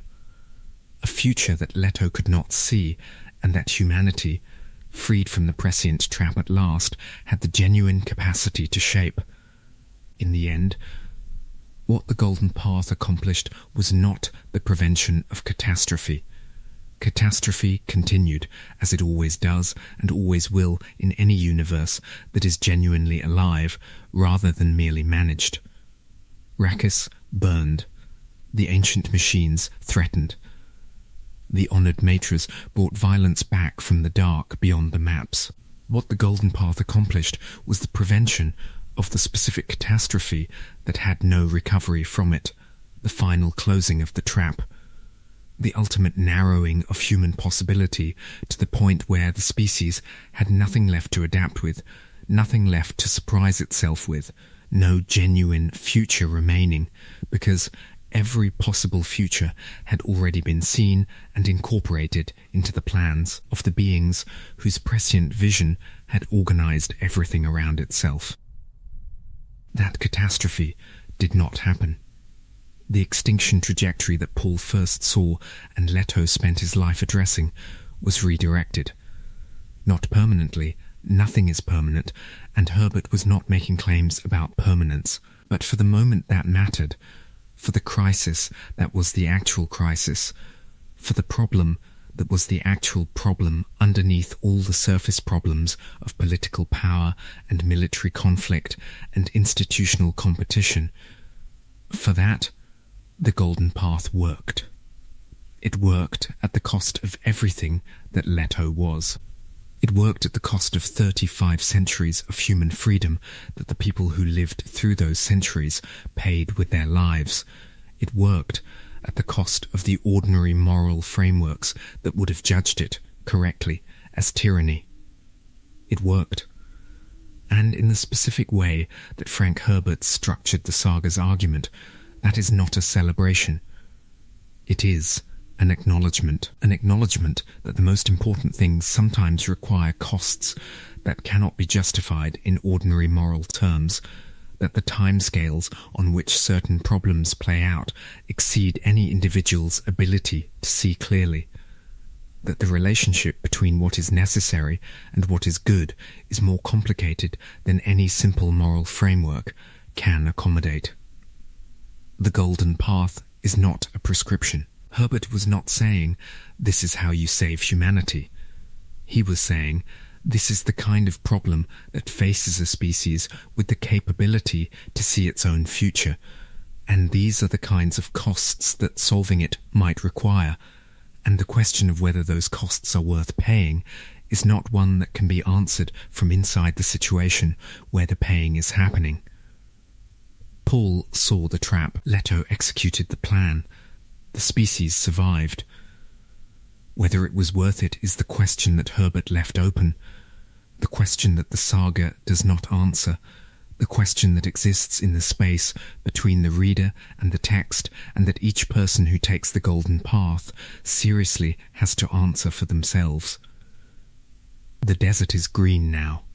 Somewhere the sand trout are sealing the water of a new world, and the first spice blows are erupting from the surface, and the worms are beginning. The golden path is complete, and the future is uncertain again, genuinely uncertain, open in the way that only genuine uncertainty allows. Whatever comes next is not already seen. Whatever comes next is genuinely next. And let's sit with the paradox at the center of the golden path, because it deserves more than a passing acknowledgement. It deserves the full weight of examination that Herbert gave it. Leto II was the most prescient consciousness that had ever existed in the Dune universe. His vision extended further into the probability space than Paul's had, further than any guild navigators, further than any Bene Gesserit Reverend Mothers. He could see things that were, to the unaugmented human mind, inconceivably distant. He had lived with this faculty for 35 centuries, while bathed continuously in the spice that fed it, while occupying a biological form that was itself part of the sandworm ecology that spice was produced from. His prescient sight was not merely very good. It was categorically different from anything else that had ever existed, and he was using this unprecedented prescient vision to break the grip of prescient vision on humanity. He was using the trap to build the exit from the trap. This is not a contradiction in the logical sense. It is a genuine paradox in the deeper sense, a structure that holds two truths in genuine tension with each other, neither cancelling the other, each requiring the other to be understood. Leto had to be the most complete version of the prescient trap in order to have the specific capability required to break the trap.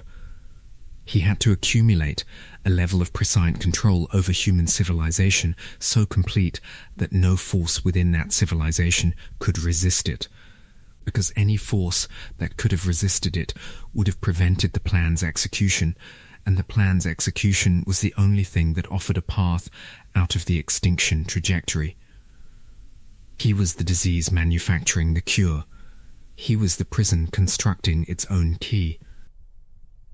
The 3,500-year span of his rule is not incidental to this. It is not the case that the golden path could have been executed in 100 years, or 500, or 1,000. The specific mechanism Leto was working required time on the scale of geological processes, because what he was doing was not manipulating specific events or specific people, but reshaping the genetic and cultural and psychological inheritance of the entire human species. You cannot reshape a species' genetic inheritance across a century. You cannot produce a stable, widely distributed trait in a population of billions in less than many generations.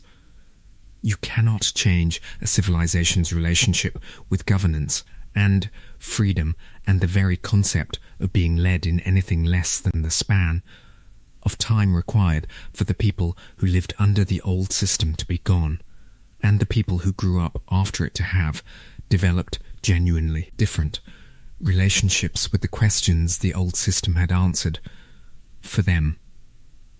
The famine times that followed Leto's death were not a failure of the plan.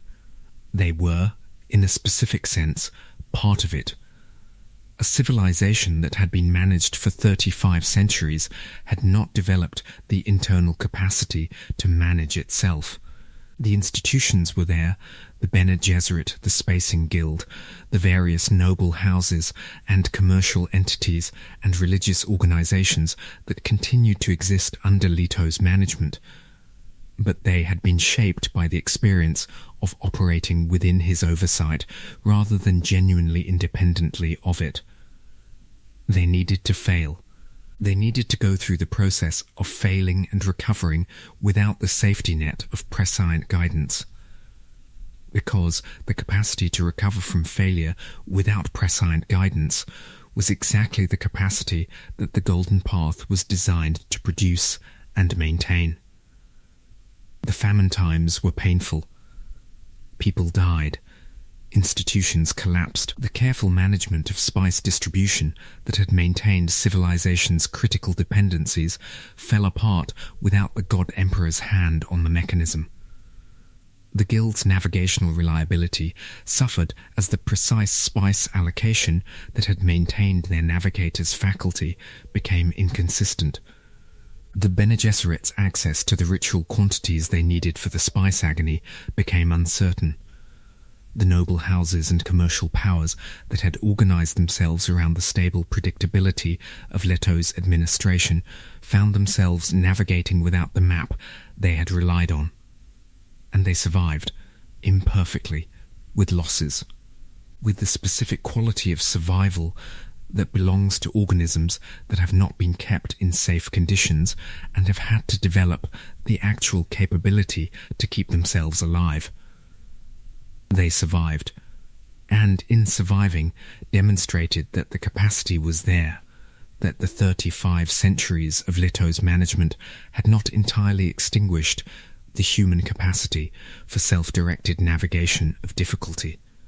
This was necessary to demonstrate, not for any observer's benefit, but for the species itself, for the institutions and the populations that were going to have to carry the Golden Path's legacy forward into a genuinely uncertain future. They needed to know that they could.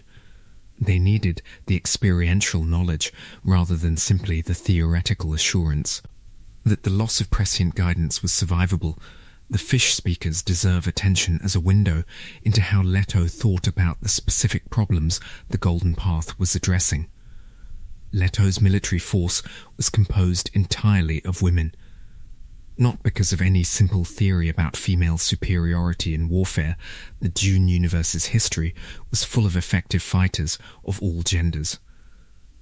And Leto was too sophisticated a thinker to organize a key institution around a simplistic claim of that kind.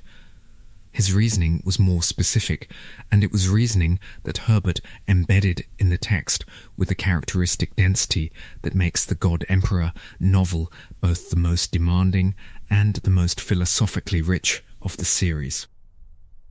The specific problem Leto was addressing with the fish speakers was the relationship between power and violence in the context of his long rule.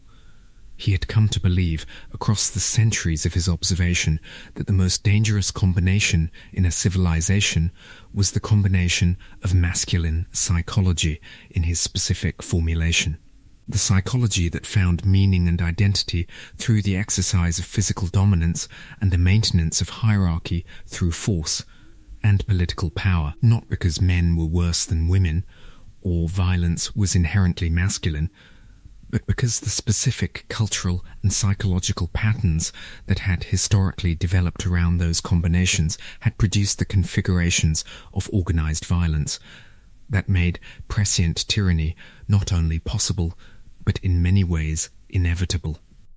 His fish speakers were trained and conditioned in ways that emphasized different forms of excellence, capability, precision, the ability to maintain order through presence and understanding rather than primarily through threat.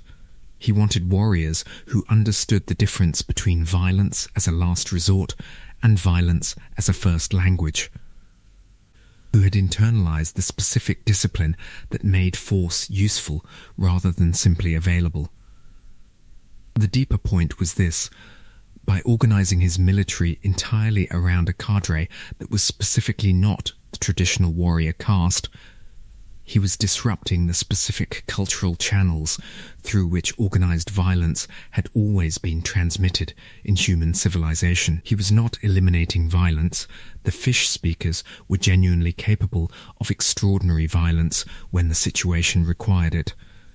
He was breaking the cultural chain between a specific kind of masculine identity formation and the institutionalized exercise of killing. Across 35 centuries, the cultural patterns that had supported that chain were progressively weakened.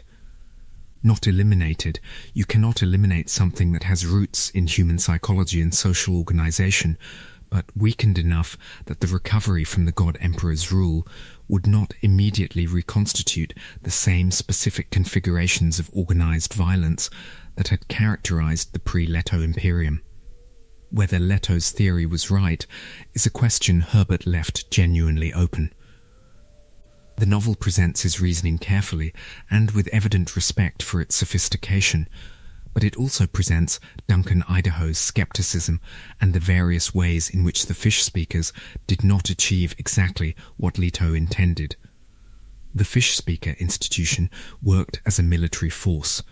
Whether it worked as a civilizational intervention in the way Leto conceived it is less clear.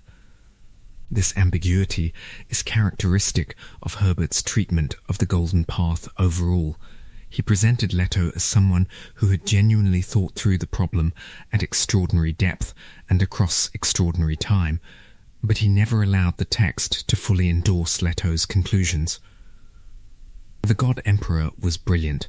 He was also necessarily operating with limited information about domains he could not fully see, and his certainty about the aspects of human nature and civilization he had formulated theories about was never quite as warranted as his certainty about the probability space he could actually perceive.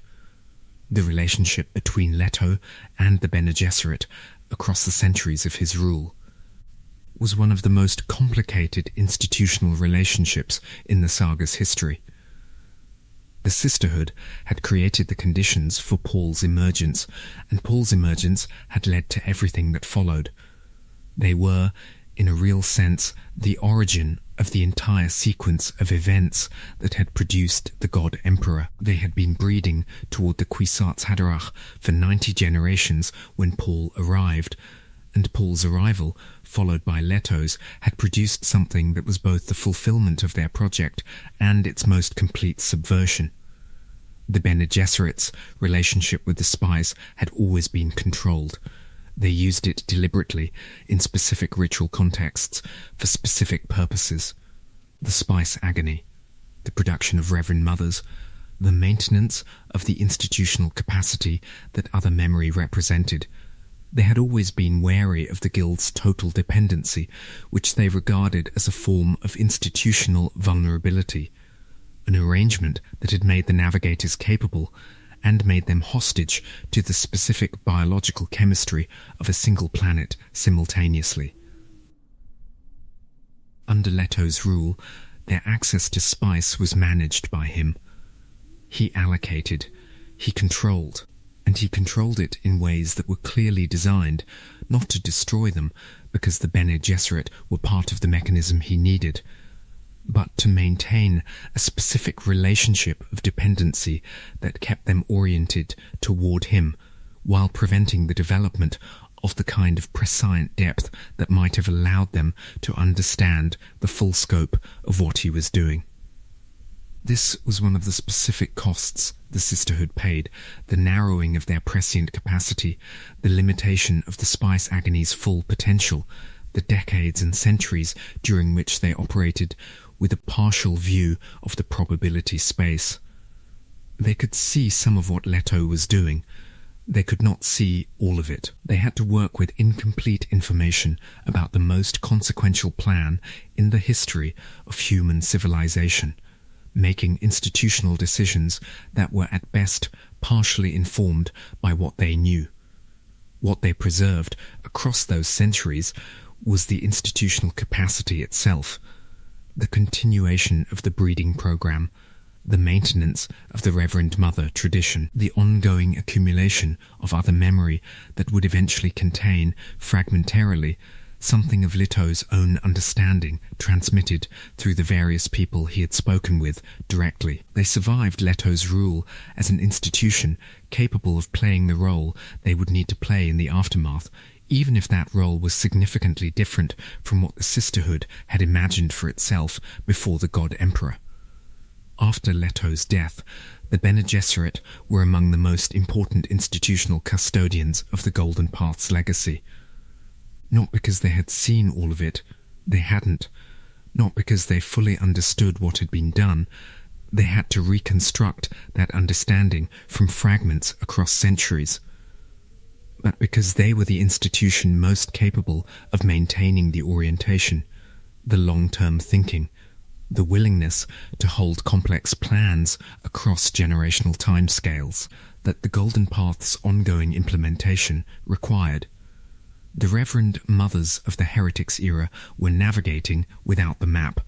They knew the destination roughly fragmentarily, as well as the surviving records and the other memory allowed them to know it. They did not have the God Emperor's vision to navigate by. They had to use their own partial sight, their own institutional wisdom, their own capacity for the specific long-term thinking that their training had developed to find their way toward a future they could not fully see. Dawi Odrade in Chapter House, Dune, represents this navigation at its most aware and most honest. She understood, better than most of the sisters around her, that what they were doing was not the execution of a clearly seen plan, but the faithful continuation of an orientation, a commitment to the specific values that the Golden Path had worked to preserve in conditions that the Golden Path's architect had not lived to manage. She made decisions that she knew were imperfect, that she knew would cost more than she wanted to pay, that she held with the specific quality of someone who has accepted that perfect decisions are not available and has chosen to make the best available decision with both hands rather than waiting for something that will never arrive.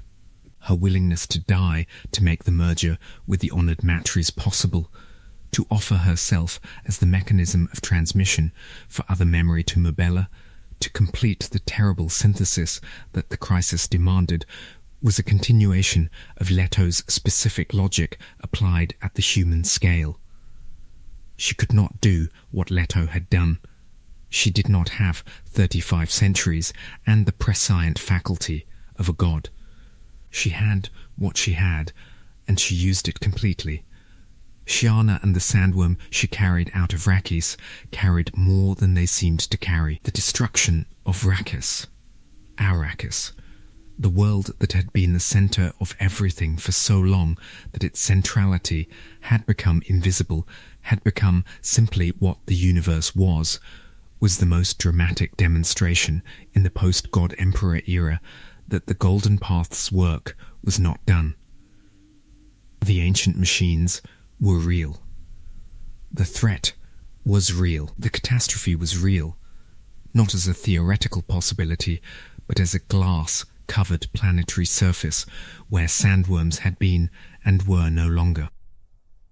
But Shiana carried a worm, and the worm carried what worms now carried, the pearls of Leto's awareness distributed through the biology of Shai Hulud, the fragments of the God Emperor's consciousness embedded in the creature's cellular memory.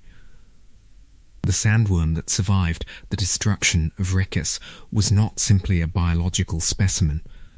It was a library. It was a continuation of something that the obliterators had tried to end. This is the specific quality of what the Golden Path had produced in the ecology itself, not just in the human species, but in the biological cycle of the desert. Leto's transformation had been, among other things, a way of ensuring that the understanding that had informed the Golden Path would not be lost. It would not survive intact. Nothing survives intact across the time frames the saga was working with, but it would survive in fragments, in the capacity of Reverend Mothers to access something of Leto's experience through other memory, in the specific resonances that spice-enhanced prescient vision could still pick up in the probability space. The nose ship that carried Duncan and Sheena and the others out of Chapter House at the end of Herbert's completed saga was going somewhere that no prescient sight had ever reached. Into the scattering, into the uncharted dark, into the specific domain that the Golden Path had worked to preserve as genuinely open, the space beyond the reach of any prescient guidance. The space where the future was genuinely uncertain, genuinely contingent, genuinely capable of producing outcomes that no one had seen coming. They carried the sandworm's biology and the Bene Gesserit's institutional knowledge and the genetic inheritance that Siona's bloodline had, distributed through the human population and the specific understanding of what the Golden Path was and what it had been for that had survived the catastrophes of the heretics era. They were carrying the seeds, not the plan. The plan was complete. Leto was dead, and his work was done, and the specific mechanism he had designed and executed across 35 centuries was finished. What they were carrying was not a plan's continuation, but a capability's preservation. The maintenance of the human capacity to navigate genuinely uncertain futures, to face genuine catastrophe without the safety net of prescient guidance, to be what humanity was when it was actually free rather than managed. The future they were heading into was not mapped. That was the point. The Golden Path had preserved the possibility of a genuinely unmapped future. Whether the beings who inherited that future would navigate it well or badly, heroically or catastrophically, wisely or foolishly, these were not questions the Golden Path answered. They were questions the Golden Path preserved the human capacity to answer. Paul's original vision of the jihad contained a specific element that often gets lost in discussions of the Golden Path, an element worth returning to because it illuminates what Leto was actually working against. Paul saw not just the immediate deaths of the jihad. He saw what the jihad produced on the other side, the specific political and cultural configuration of a civilization that had been organized for 12 years under his rule and had spent those 12 years either being swept up in the jihad's violence or accommodating itself to being governed by a prescient emperor. What he saw was a humanity that had become, in the specific way of things that have been shaped by very powerful external forces, less itself. The Fremen had been extraordinary. They had been shaped by the desert's demands into something that was, in Paul's encounter with them, genuinely impressive in their capability and their integrity and their specific quality of being completely adapted to their environment in ways that the off-world civilization could only approximate. But the Fremen of Paul's court, 12 years after the battle, was something different, shaped by their transformation from desert people to conquerors, carrying the psychological weight of what the jihad had required of them, living in a court that was no longer the desert and that was increasingly not organized around the specific values that the desert had shaped into them. The specific quality of humanity that the Golden Path was working to preserve was not a racial or cultural quality in the narrow sense. It was the quality that genuine contingency produces in organisms, adaptability, creativity, genuine surprise, the capacity to face problems that have never been faced before and develop solutions that have never existed before.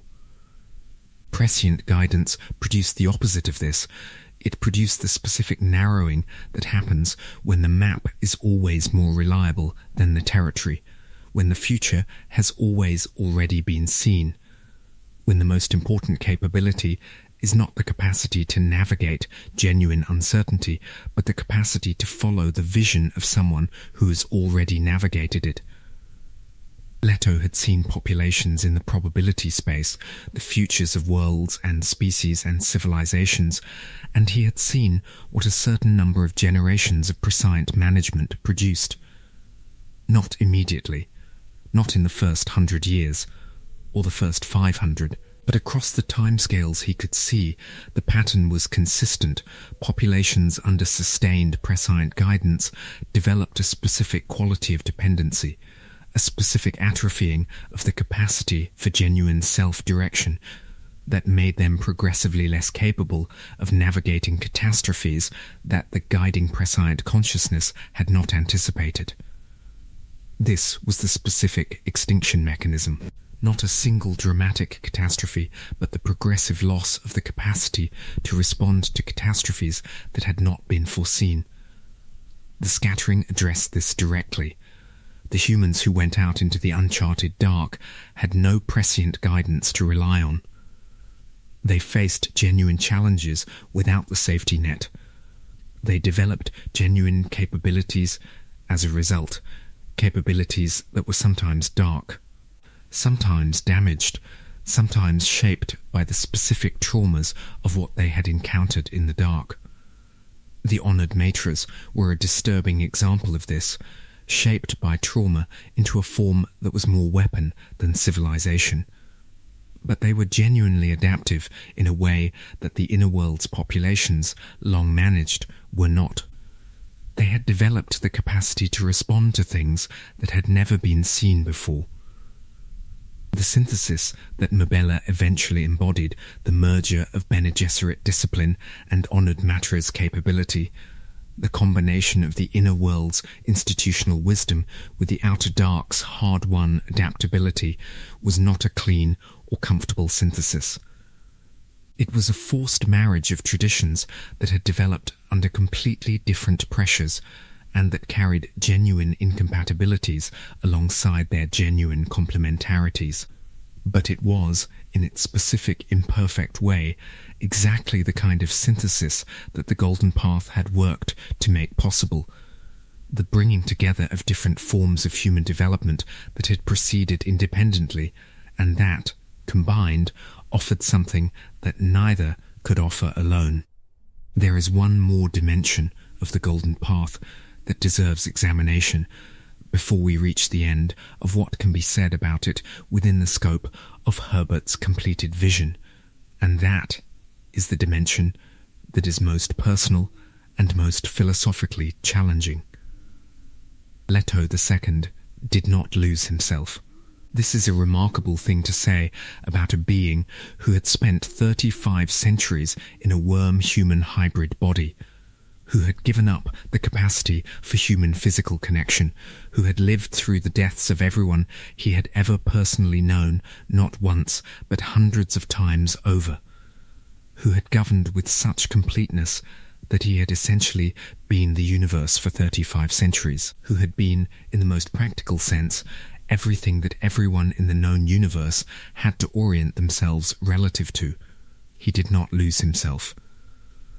The consciousness that looked out at Siona at the end of the God Emperor novel was still recognizably the Atreides, still carrying the specific quality of genuine care that had defined the best of that lineage, the quality Paul had seen in his father and had tried to embody and had failed to embody fully because the situation had not allowed it. Leto had embodied it, in the specific way that is possible only for something that has had 35 centuries to learn what embodying it actually means. He missed things. The conversations make this clear. He missed human touch in the straightforward physical sense, the specific quality of being held, of being in physical contact with another consciousness in the way that requires bodies rather than simply presence. He missed the music that Duncan brought him across the centuries. He missed the conversations with people who were genuinely not predictable, who could actually surprise him, who were invisible to his prescience and therefore genuinely present rather than simply anticipated. The loneliness of the God Emperor is one of the most affecting things in the saga, precisely because it is not the loneliness of someone who has lost the capacity for connection, but the loneliness of someone who still has the capacity and has, for 35 centuries, been denied the conditions in which it can be exercised, he was still someone. The 35 centuries had not worn that away.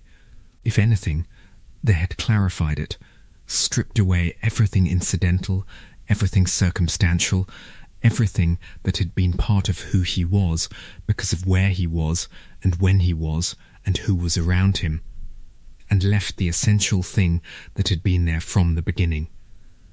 The essential thing was love. Not romantic love, though the capacity for that had been present in the Atreides line and had been part of what had shaped both Paul's story and Leto's. A larger kind of love, the specific kind that shows up in people who have genuinely made their own interests secondary to something else they care about more, who have lived long enough and thought hard enough and suffered enough to understand the difference between the love that requires something back and the love that is simply the orientation of a consciousness toward the well-being of what it cares about.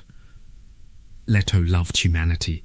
He loved it in the specific way that someone loves something they have chosen to sacrifice everything for, not the easy love of someone who has had no occasion to measure what the love costs, but the hard love of someone who has measured it precisely and chosen it anyway. The 35 centuries of his rule had been the measure. What he had given up had been the measure. The specific patience with which he had executed a plan that required him to be the worst thing in the universe for thousands of years in order to eventually produce something better. This was the measure. He did not ask to be forgiven for it. He was clear about what he had done and what it had cost. He explained it to the people who were capable of hearing it, but he did not require that they approve. The approval of the people living inside the plan was not what the plan required of them. What it required of them was survival, the specific biological and cultural survival that would eventually produce the conditions in which genuine freedom was possible. Their love or their hatred of him was, in a specific sense, beside the point. They were going to be free. That was what he had worked for. Whether they were grateful for the freedom was not something he had designed the plan around, because gratitude was not what he had needed from them. Capability was what he had needed. The capability to live in genuine freedom without the safety net of prescient guidance. He gave them that capability. He spent 35 centuries giving it to them. And then he gave them the one thing that he had not been able to give them as long as he was alive, the test of whether the capability was real. He gave them his absence. The future that the Golden Path preserved is not a paradise. Herbert was careful about this, in the specific way that he was careful throughout the saga about every temptation toward easy resolution. The universe that follows Leto's death is not a universe in which the specific problem the Golden Path addressed has been solved in some permanent way. It is a universe in which the conditions that allow that problem to be addressed have been preserved, in which humanity has the genuine capacity to face its own challenges rather than having those challenges managed for it. The ancient machines are still out there. The honored Matras brought them back into human awareness, which means that the next phase of human history includes, as a genuine challenge, the confrontation with the thinking machines that the Butlerian jihad had once driven into hiding. This is not a comfortable future to contemplate. The thinking machines are not fictional threats in the way that some of the Dune universe's other dangers are metaphorical.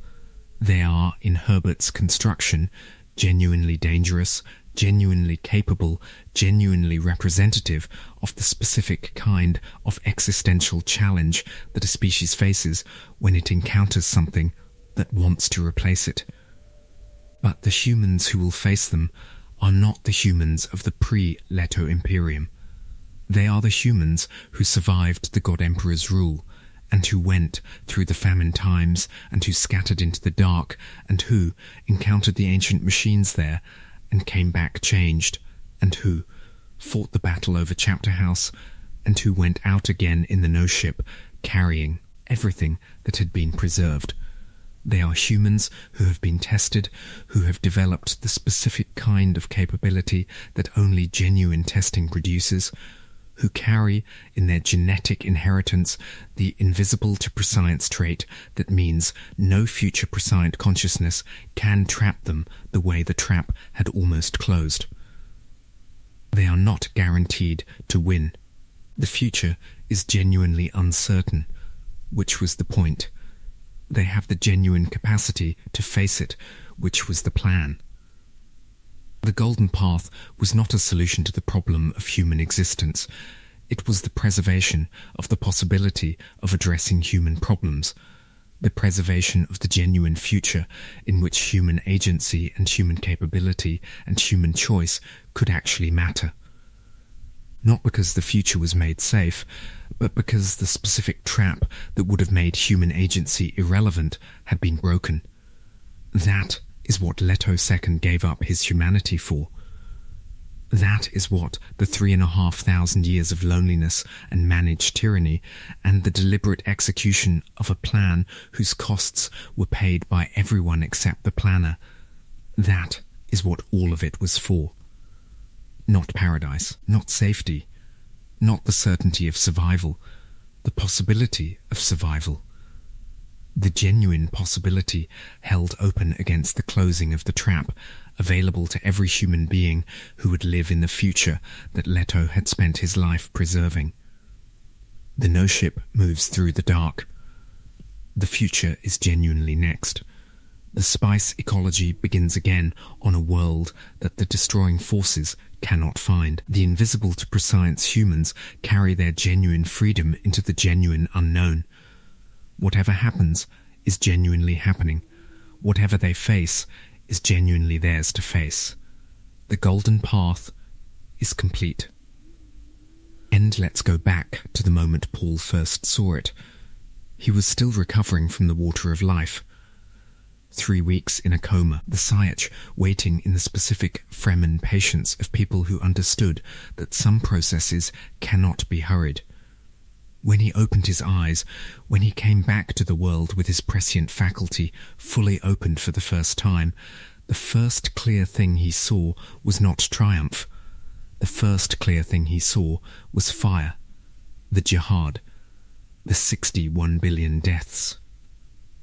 But he also saw something else, something the mythology that grew up around him consistently underrepresented because it was harder to turn into a story, harder to make into the kind of narrative that a religion needs.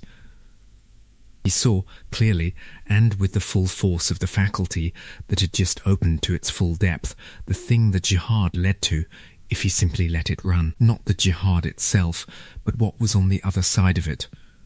What the universe looked like after 12 years of his rule, after the Fremen armies had swept through the known worlds, after the specific transformation that occurs when an entire civilization reorganizes itself around a prescient emperor who has demonstrated that his vision is more reliable than anyone else's navigation. He saw a universe that was more locked than the one he had inherited. Not locked in the way of obvious tyranny, not a universe that looked oppressive from the outside, not a universe in which the people living in it necessarily experienced themselves as unfree. Locked in the way that organisms become locked when they are adapted too precisely to a specific environment that then changes, locked by the accumulated specialization. Locked by the progressive atrophy of capabilities that had not been needed because the prescient guidance had been reliable enough to substitute for them. Locked by the subtle but total transformation of a civilization's relationship with its own future. This is the thing Paul saw that he could not fully act on. He could see the problem. He could see its roots in the specific configuration of prescient power that his own existence was creating. He could see that the jihad was terrible, but that the alternative he could access, the alternative of simply not becoming what he had become, of declining the Kwisatz Haderach's role, led somewhere worse. What he could not see was the full path forward. He could see the problem clearly. He could not see the solution. His son could see further. This asymmetry between what Paul could see and what Leto could see is one of the most important structural elements of the saga, because it explains why the golden path required 2 generations and not one, why Paul could not simply execute the plan himself rather than leaving it to Leto. The prescient faculty is not a single capability that everyone who has it has equally. It is, within Herbert's construction, something that varies enormously in depth and range and the specific quality of what it can access. Paul's vision was extraordinary. Leto's vision was of a different order, and more than that, Leto had something Paul hadn't had, which was the specific temporal experience of having been born inside Paul's consequences.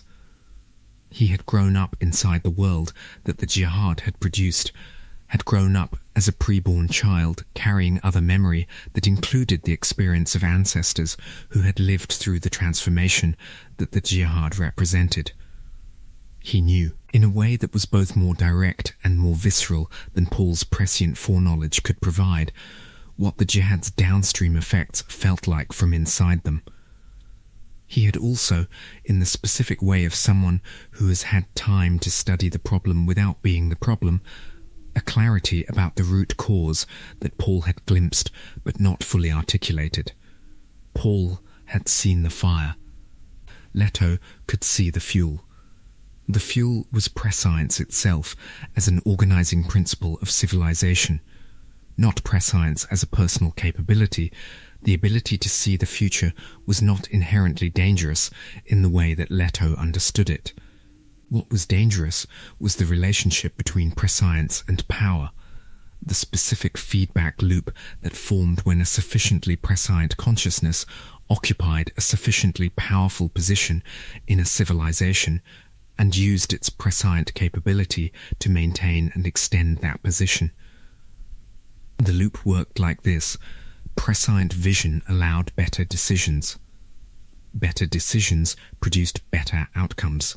Better outcomes increased the prescient consciousness's credibility and authority. Increased credibility and authority increased its influence and power. Increased influence and power gave it more leverage to implement the decisions that its prescient vision had already determined were necessary. The implementation produced the outcomes it had predicted, confirming the vision, extending the authority. At each step, the loop tightened.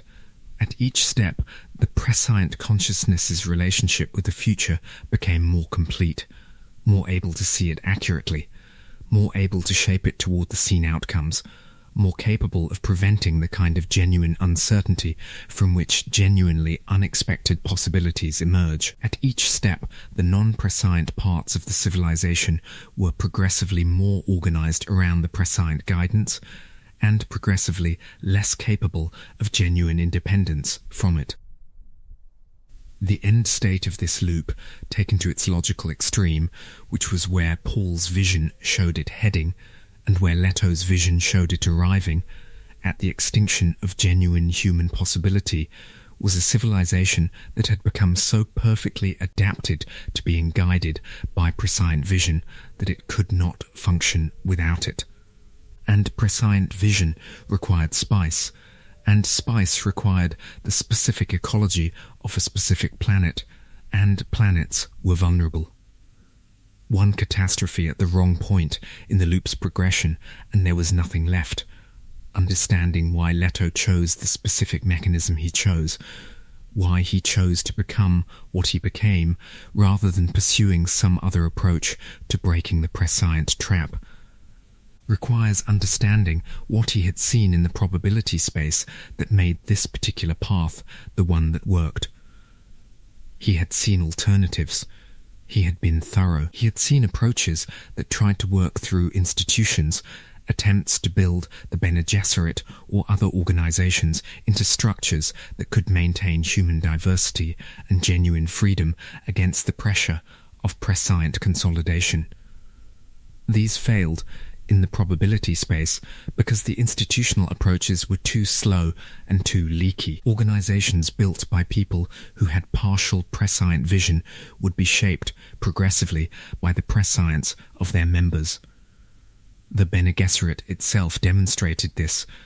3,000 years of breeding programs and institutional management had produced an organization of extraordinary capability and extraordinary conservatism, an organization that had become, over time, so shaped by its own ability to see ahead that its genuine capacity for surprise had been substantially diminished.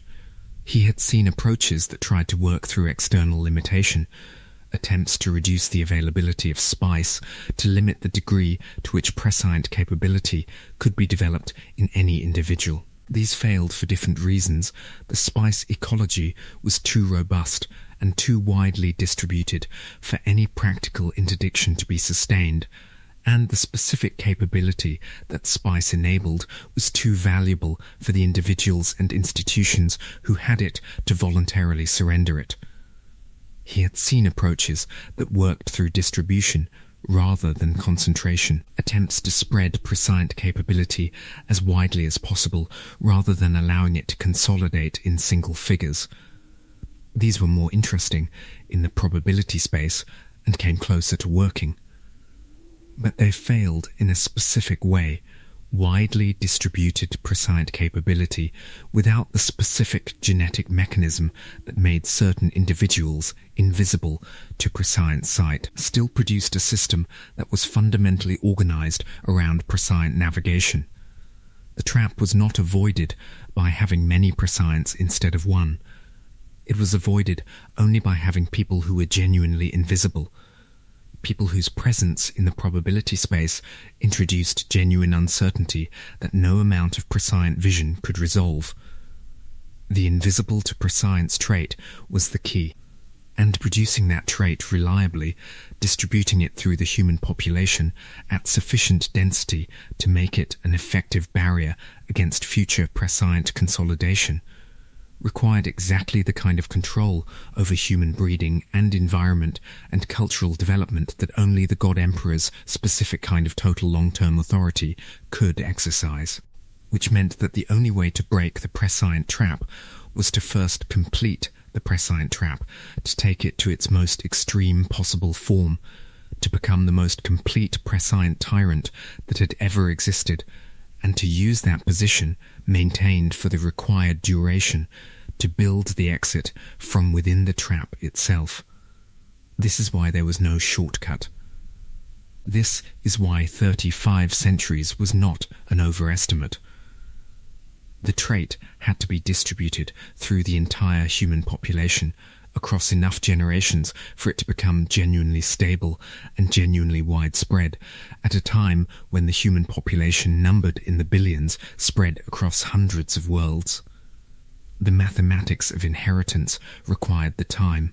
There was no faster path that the probability space showed working. He knew this from the beginning. The calculation was complete at the moment he made the decision to go into the desert and let the sand trout cover him. He knew how long it would take. He knew what he was giving up. He knew what the 3,500 years would feel like from the inside, because his prescient faculty had already shown him the broad shape of it. He went anyway. Duncan, Idaho occupies a specific place in this story that is worth examining at length, because Duncan's place in the saga is not incidental to the Golden Path. It is, in a specific sense, the human-scale version of what the Golden Path was about. Duncan was brought back again and again because Leto needed him. Not for the reasons he might have given in political terms, not for the swordmaster capability, not for the mentat training, not for any of the practical functions that the latest Gola could theoretically perform. He needed him because Duncan, Idaho represented something that Leto could not synthesize or replace. a human being whose genuine quality was not a product of prescient management. The original Duncan Idaho had been extraordinary, not because someone had designed him to be extraordinary. He had been extraordinary because of the specific combination of his own nature and his own choices, and the specific life he had lived before the Atreides story had claimed him. He had served the Atreides because they were worth serving, and this was not a calculation. It was a recognition. The specific recognition that humans extend toward things that genuinely meet some standard they carry inside them that they didn't necessarily articulate until the meeting. The Golas recovered from whatever the Tleilaxu programming had done to them by the specific crisis of encountering what they had loved.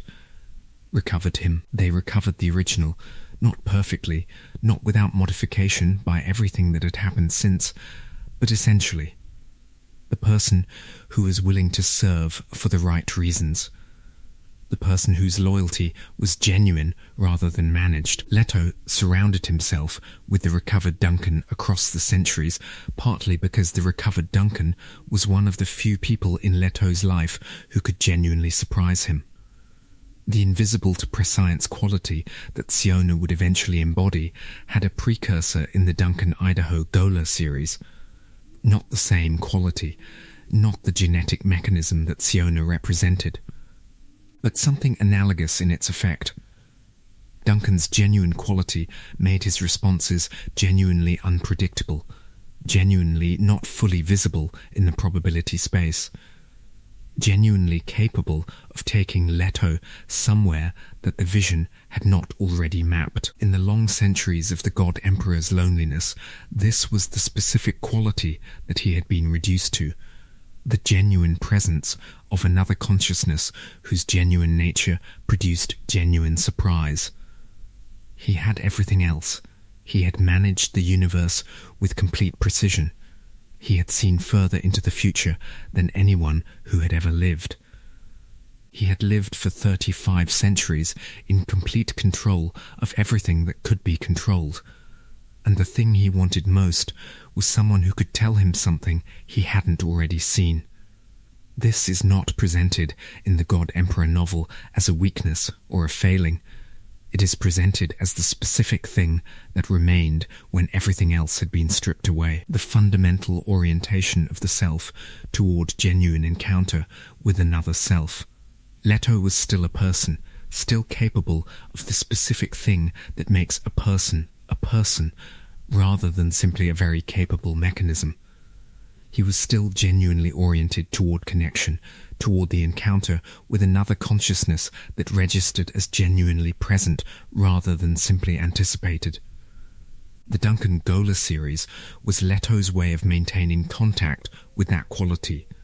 Not perfectly. The recovered Gola was never quite the original, never quite the same encounter, never quite capable of providing the specific surprise that the original Duncan's genuine nature had provided. But it was the closest thing available. It was what he had. And in this, Leto's situation was a concentrated and exaggerated version of something that anyone sufficiently capable of foresight experiences at a less extreme level. The specific loneliness of knowing too much, of having the capability that substitutes for genuine encounter with the world's uncertainty, of seeing clearly enough that the world stops being able to show you things you haven't already partially seen. The Golden Path was, among many other things, an attempt to preserve humanity from this condition at the civilizational level. The specific thing it was working to prevent was not just the extinction risk in the abstract, but the specific quality of life, the specific quality of genuine encounter with a genuinely uncertain world, that the prescient trap would eventually eliminate. It was working to preserve, for the billions of humans who would live after Leto, the specific experience of genuine surprise, the experience of facing a future that was genuinely not already mapped. the experience of being genuinely alive rather than simply executing within parameters that had already been determined.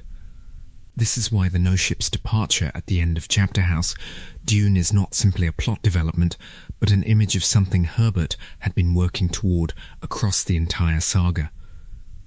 The ship carrying Duncan Idaho and Shiana and the others going into the dark beyond the maps, heading somewhere that no prescient sight had ever looked. This is the image of the Golden Path's gift. Not paradise. Not the certainty of survival. The specific quality of being genuinely in the dark, genuinely uncertain, genuinely capable of encountering something that the vision has not already prepared you for. It is, in a certain reading, the most hopeful image in the saga. The question of whether Herbert intended the Golden Path as a blueprint or as a warning is one that scholars and readers have debated since the God Emperor novel appeared. It is also, characteristically for Herbert, a false dichotomy.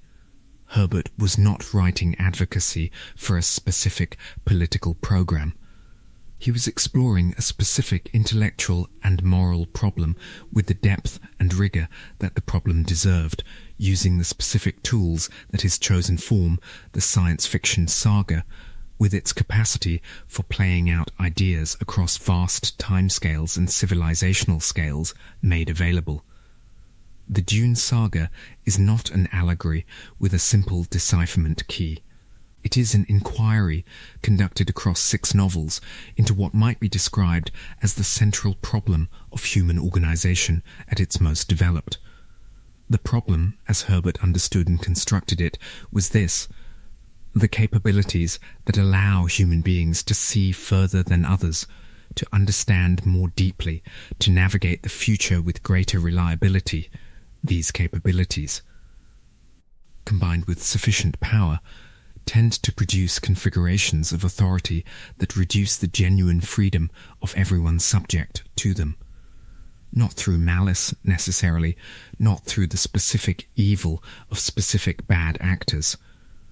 Through the logic of capability itself, the natural tendency of superior capability in any domain to organize the domain around itself. The first novel showed this dynamic at its most seductive. Paul Atreides was genuinely good. He was genuinely trying to minimize harm. He was genuinely applying his extraordinary capability in service of something that looked, from inside it, like justice, the liberation of the Fremen, the overthrow of the Harkonnen exploitation, the installation of a ruler who actually cared about the people he governed. And the jihad happened anyway. Not because Paul was bad, because the dynamic has a logic that operates independently of the quality of the person at its center. The second novel, Dune Messiah, made this explicit. Paul could see the problem. He had been trying to navigate around it from inside it. He was the most capable navigator the universe had ever produced, and he was still inside the problem, still being shaped by it, still unable to find the path that genuinely escaped it, rather than simply choosing the least catastrophic version of it. The God Emperor novel pushed the inquiry to its logical extreme, to the point where the dynamic was being consciously exploited by the person who understood it most completely, for the purpose of eventually breaking it. This is the Golden Path, not the avoidance of the problem, but its deliberate, designed 35th-century intensification for the purpose of producing the specific conditions under which it could be permanently disrupted. This structure, intensify the problem to break it, is not new in political or philosophical thinking. What is new in Herbert's construction is the timescale and the specificity. He was not working with the ordinary human political timescale, the decade-to-decade or generation-to-generation horizon in which most political analysis operates. He was working with the geological timescale, the timescale on which biological evolution operates. on which the genetic legacy of a population changes in ways that are meaningful and persistent rather than superficial and reversible. The Golden Path worked at the genetic level because the problem worked at the genetic level. Prescient capability was a genetic capability. The trap was not merely a political configuration that could be dismantled by political means. It was a biological configuration, a configuration of what certain human beings were capable of, and what that capability, combined with sufficient power, produced. The solution was therefore biological as well, the introduction of a heritable quality that disrupted the specific biological capability at the root of the trap. Herbert was making a claim that political philosophy rarely makes explicitly, that some political problems are not political problems in the narrow sense. They are species problems. They operate at the level of what the species is, not simply at the level of how the species is organized at any given moment. And species problems, unlike political problems, require species-level responses. Responses that work across the timescales of biological change rather than political change, that address the problem at the level where the problem actually exists. The Golden Path is Herbert's most complete articulation of this claim. It is also his most disturbing one, because the implication is clear.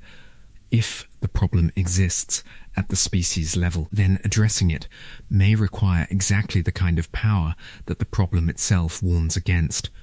The God Emperor wielded precisely the prescient tyranny that the Golden Path was designed to prevent, in order to produce the conditions that would prevent it.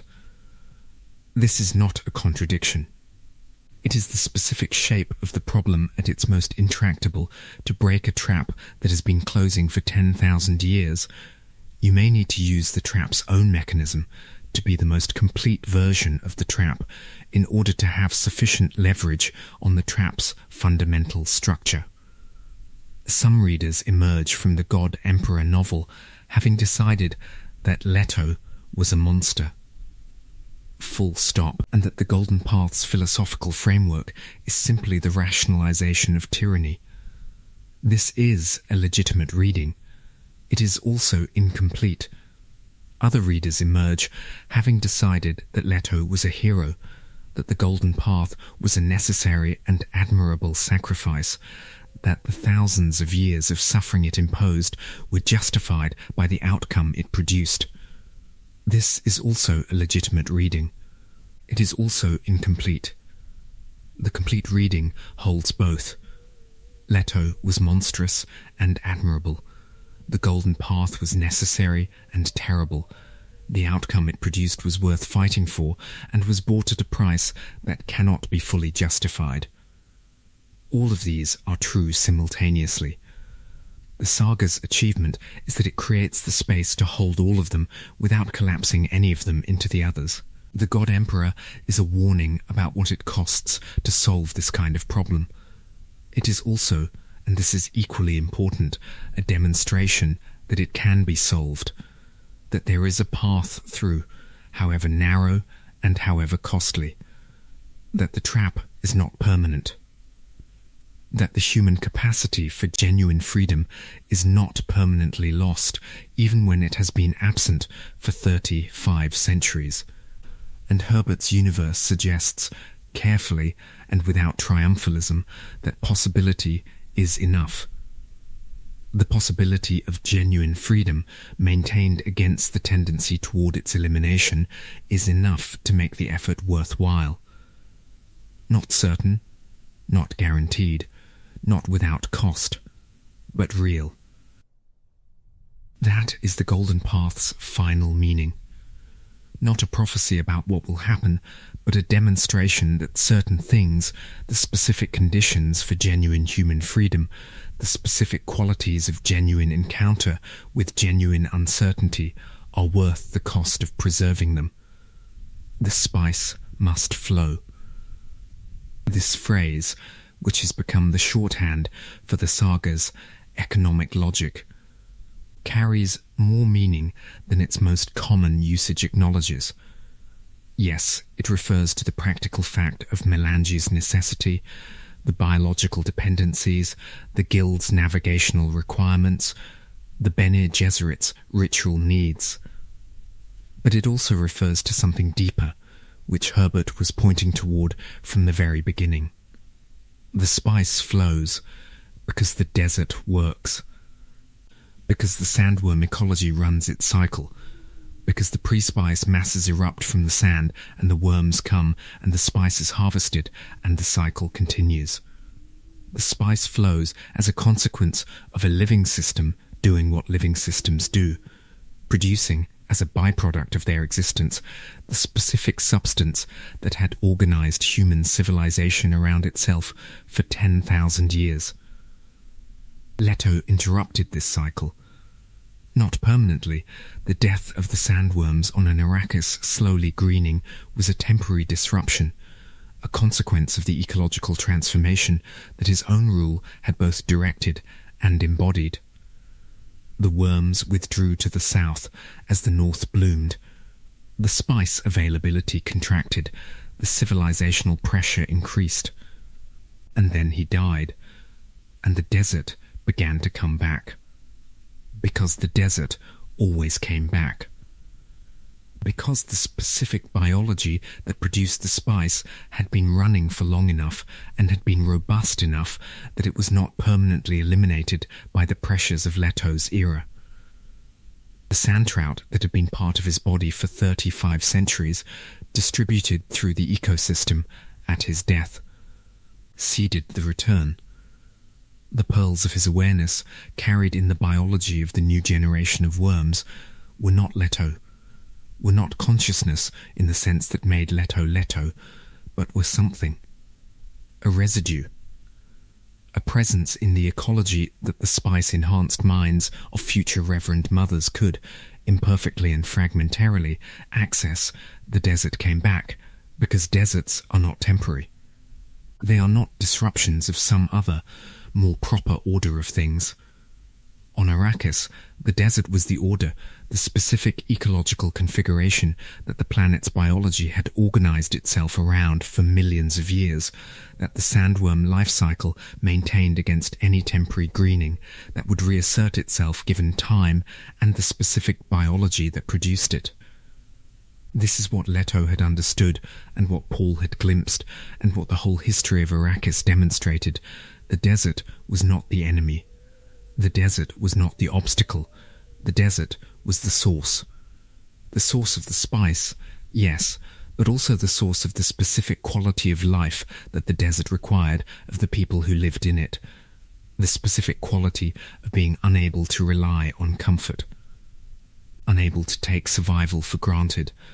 Unable to assume that the environment would continue to provide what previous arrangements had depended on.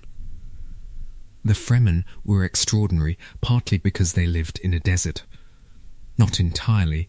The specific history of the Zensuni wanderers, the generations of suffering and adaptation and cultural development, all of that was part of it. But the desert was part of it. The absolute requirement of the desert, the specific impossibility of surviving in it without genuine capability and genuine attention, and the genuine capacity to face uncertainty without being paralyzed by it. These had shaped the Fremen into what they were. Leto was, literally, the desert. He was the thing that the desert produced when it processed human material long enough and completely enough.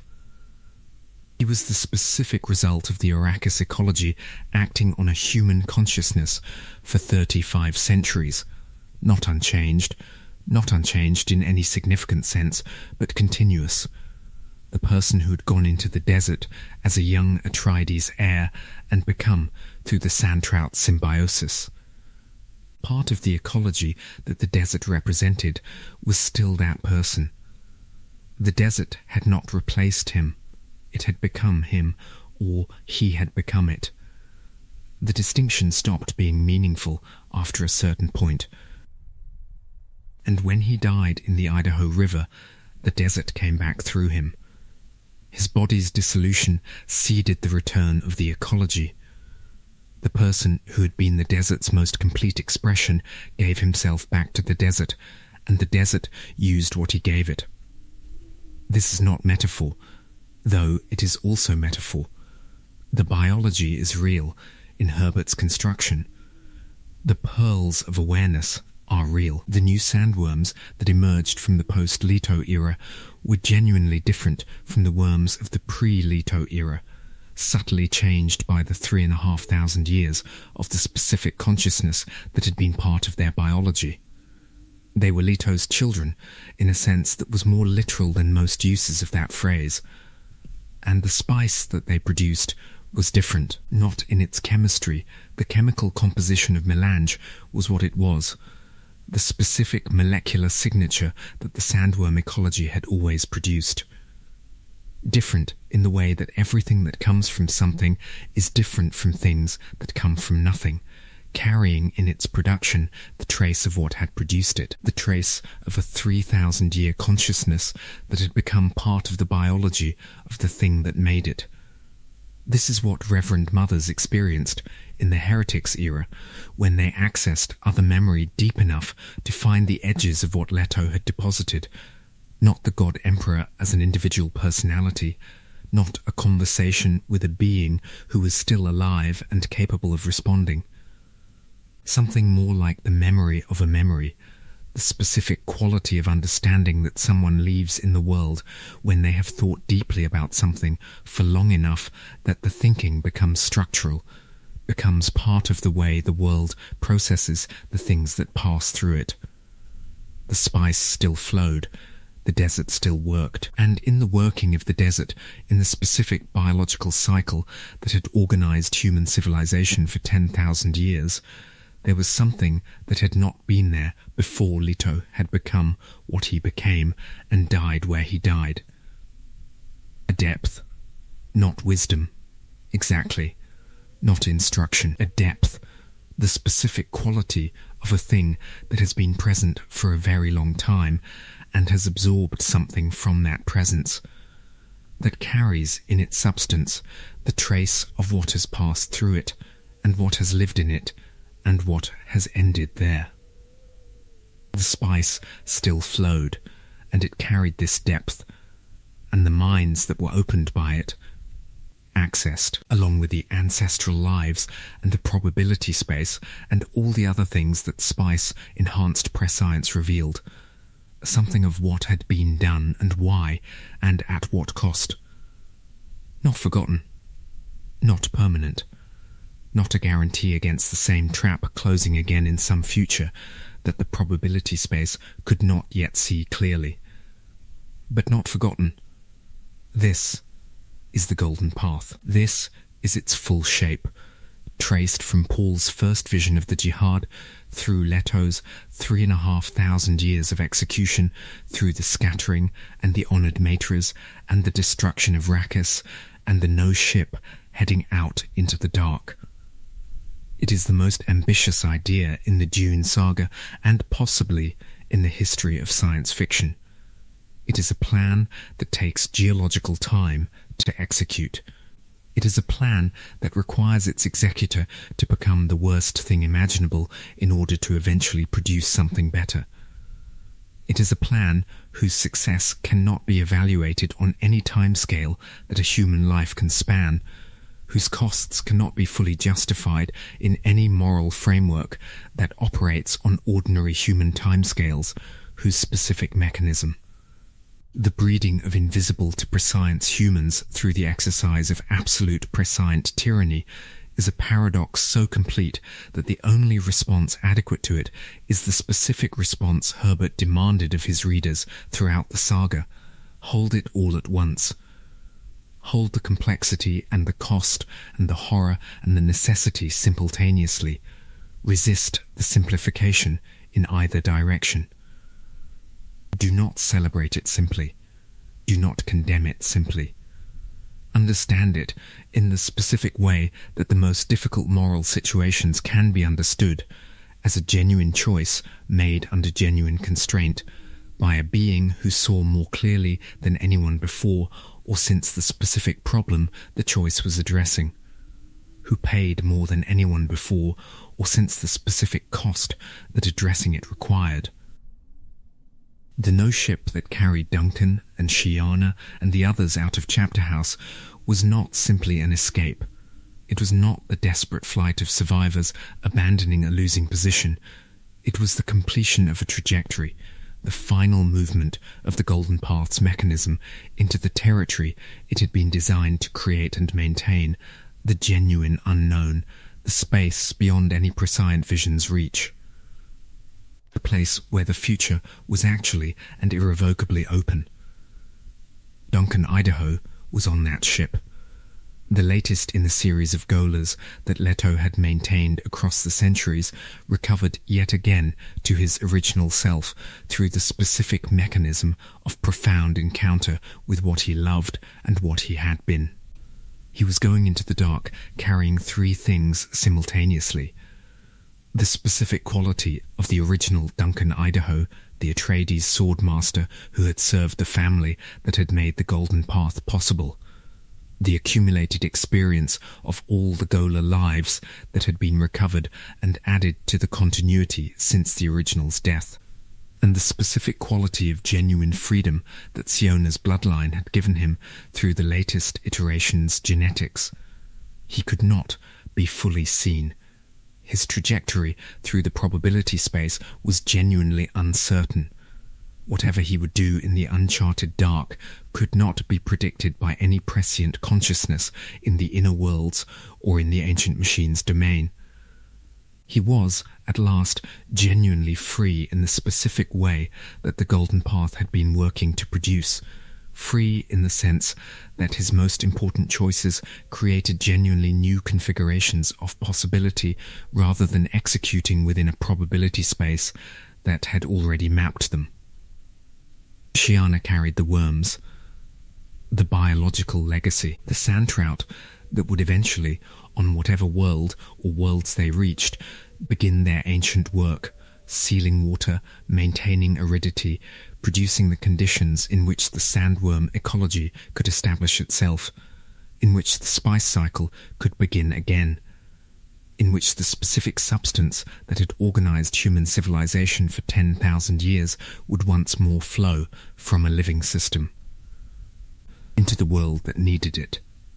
The worms also carried what worms now carried, the distributed fragments of Leto's awareness, the pearls that had seeded the new generation, and that the new generation had propagated through their reproduction, the trace of a 3,500-year consciousness embedded in the biology of the creatures that produced the spice.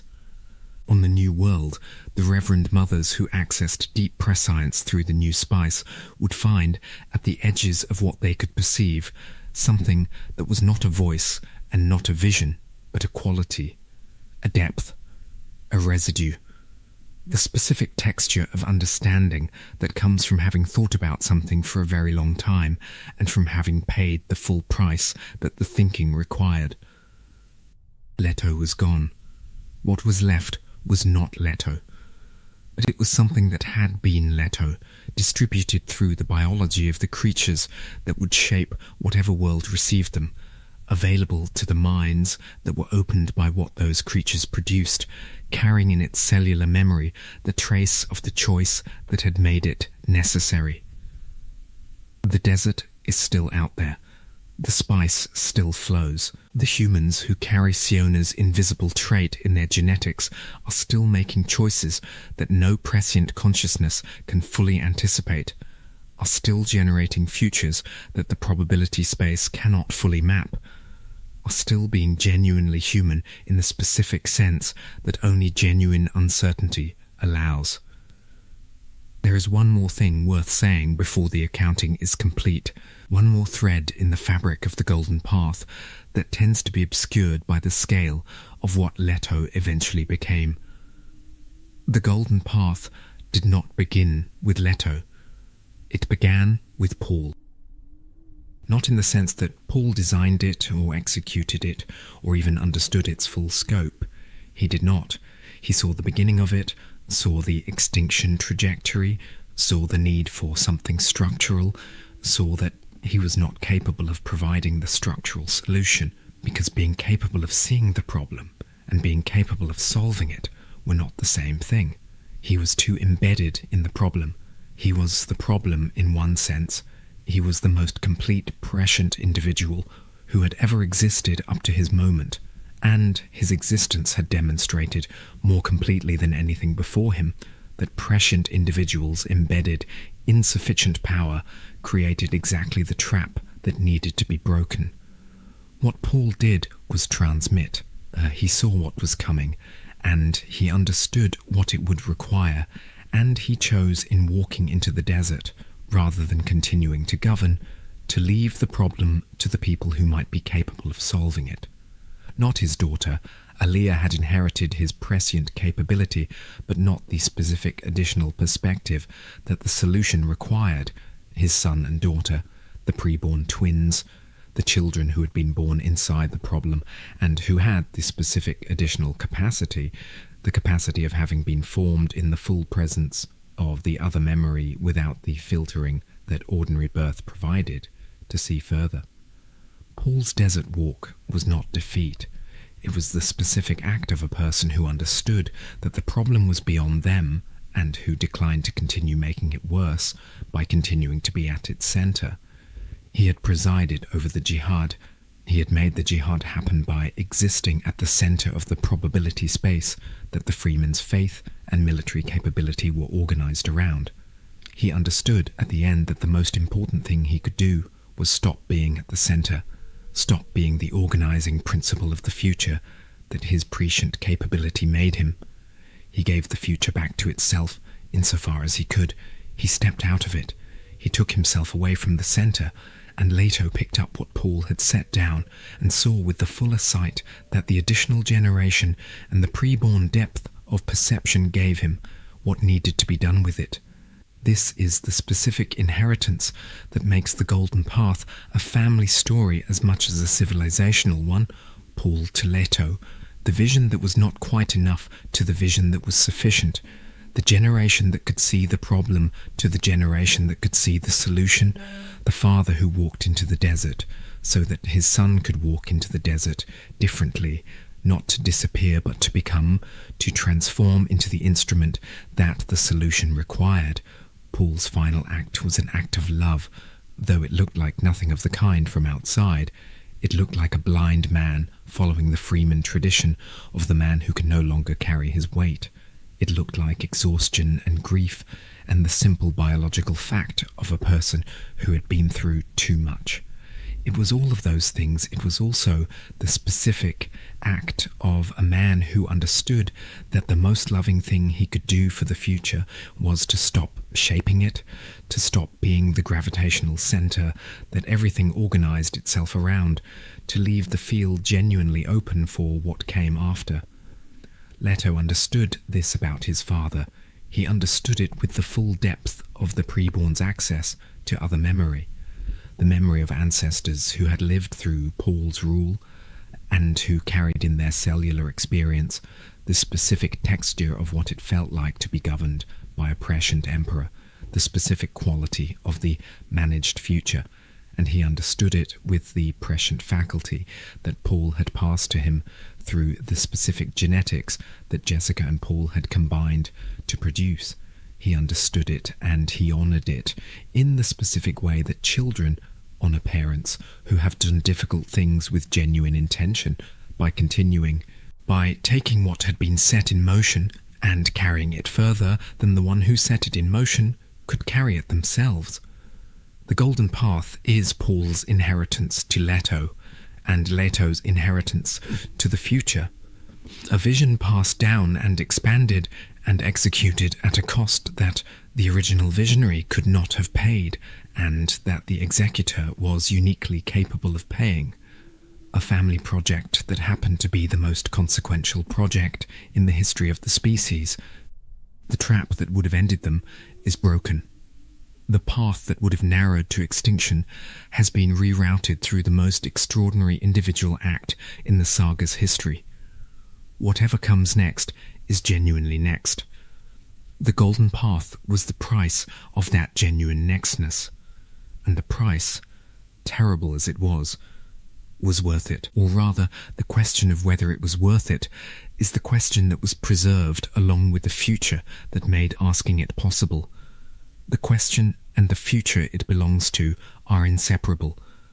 Leto bought both of them at the same time with the same cost. This is what he worked for. This is what he achieved. The rest is up to the humans who inherited the world he broke himself to preserve. Somewhere, the sand trout are beginning their work on a new world. The pre-spice masses are building in the dark below the surface. The first spice blow is still years away, perhaps centuries, perhaps longer. Deserts do not form on human timescales, and the sandworm ecology is patient in the way that only processes measured in geological time can be patient. But it is happening. The desert is coming. The spice will flow. And when it does, when the first Reverend Mother on that new world takes the water of life and opens the full depth of her prescient vision and finds, at the very edges of what the vision can access, a quality she cannot quite name, she will know, in the way that genuine understanding arrives rather than being assembled from parts. That she is not the first.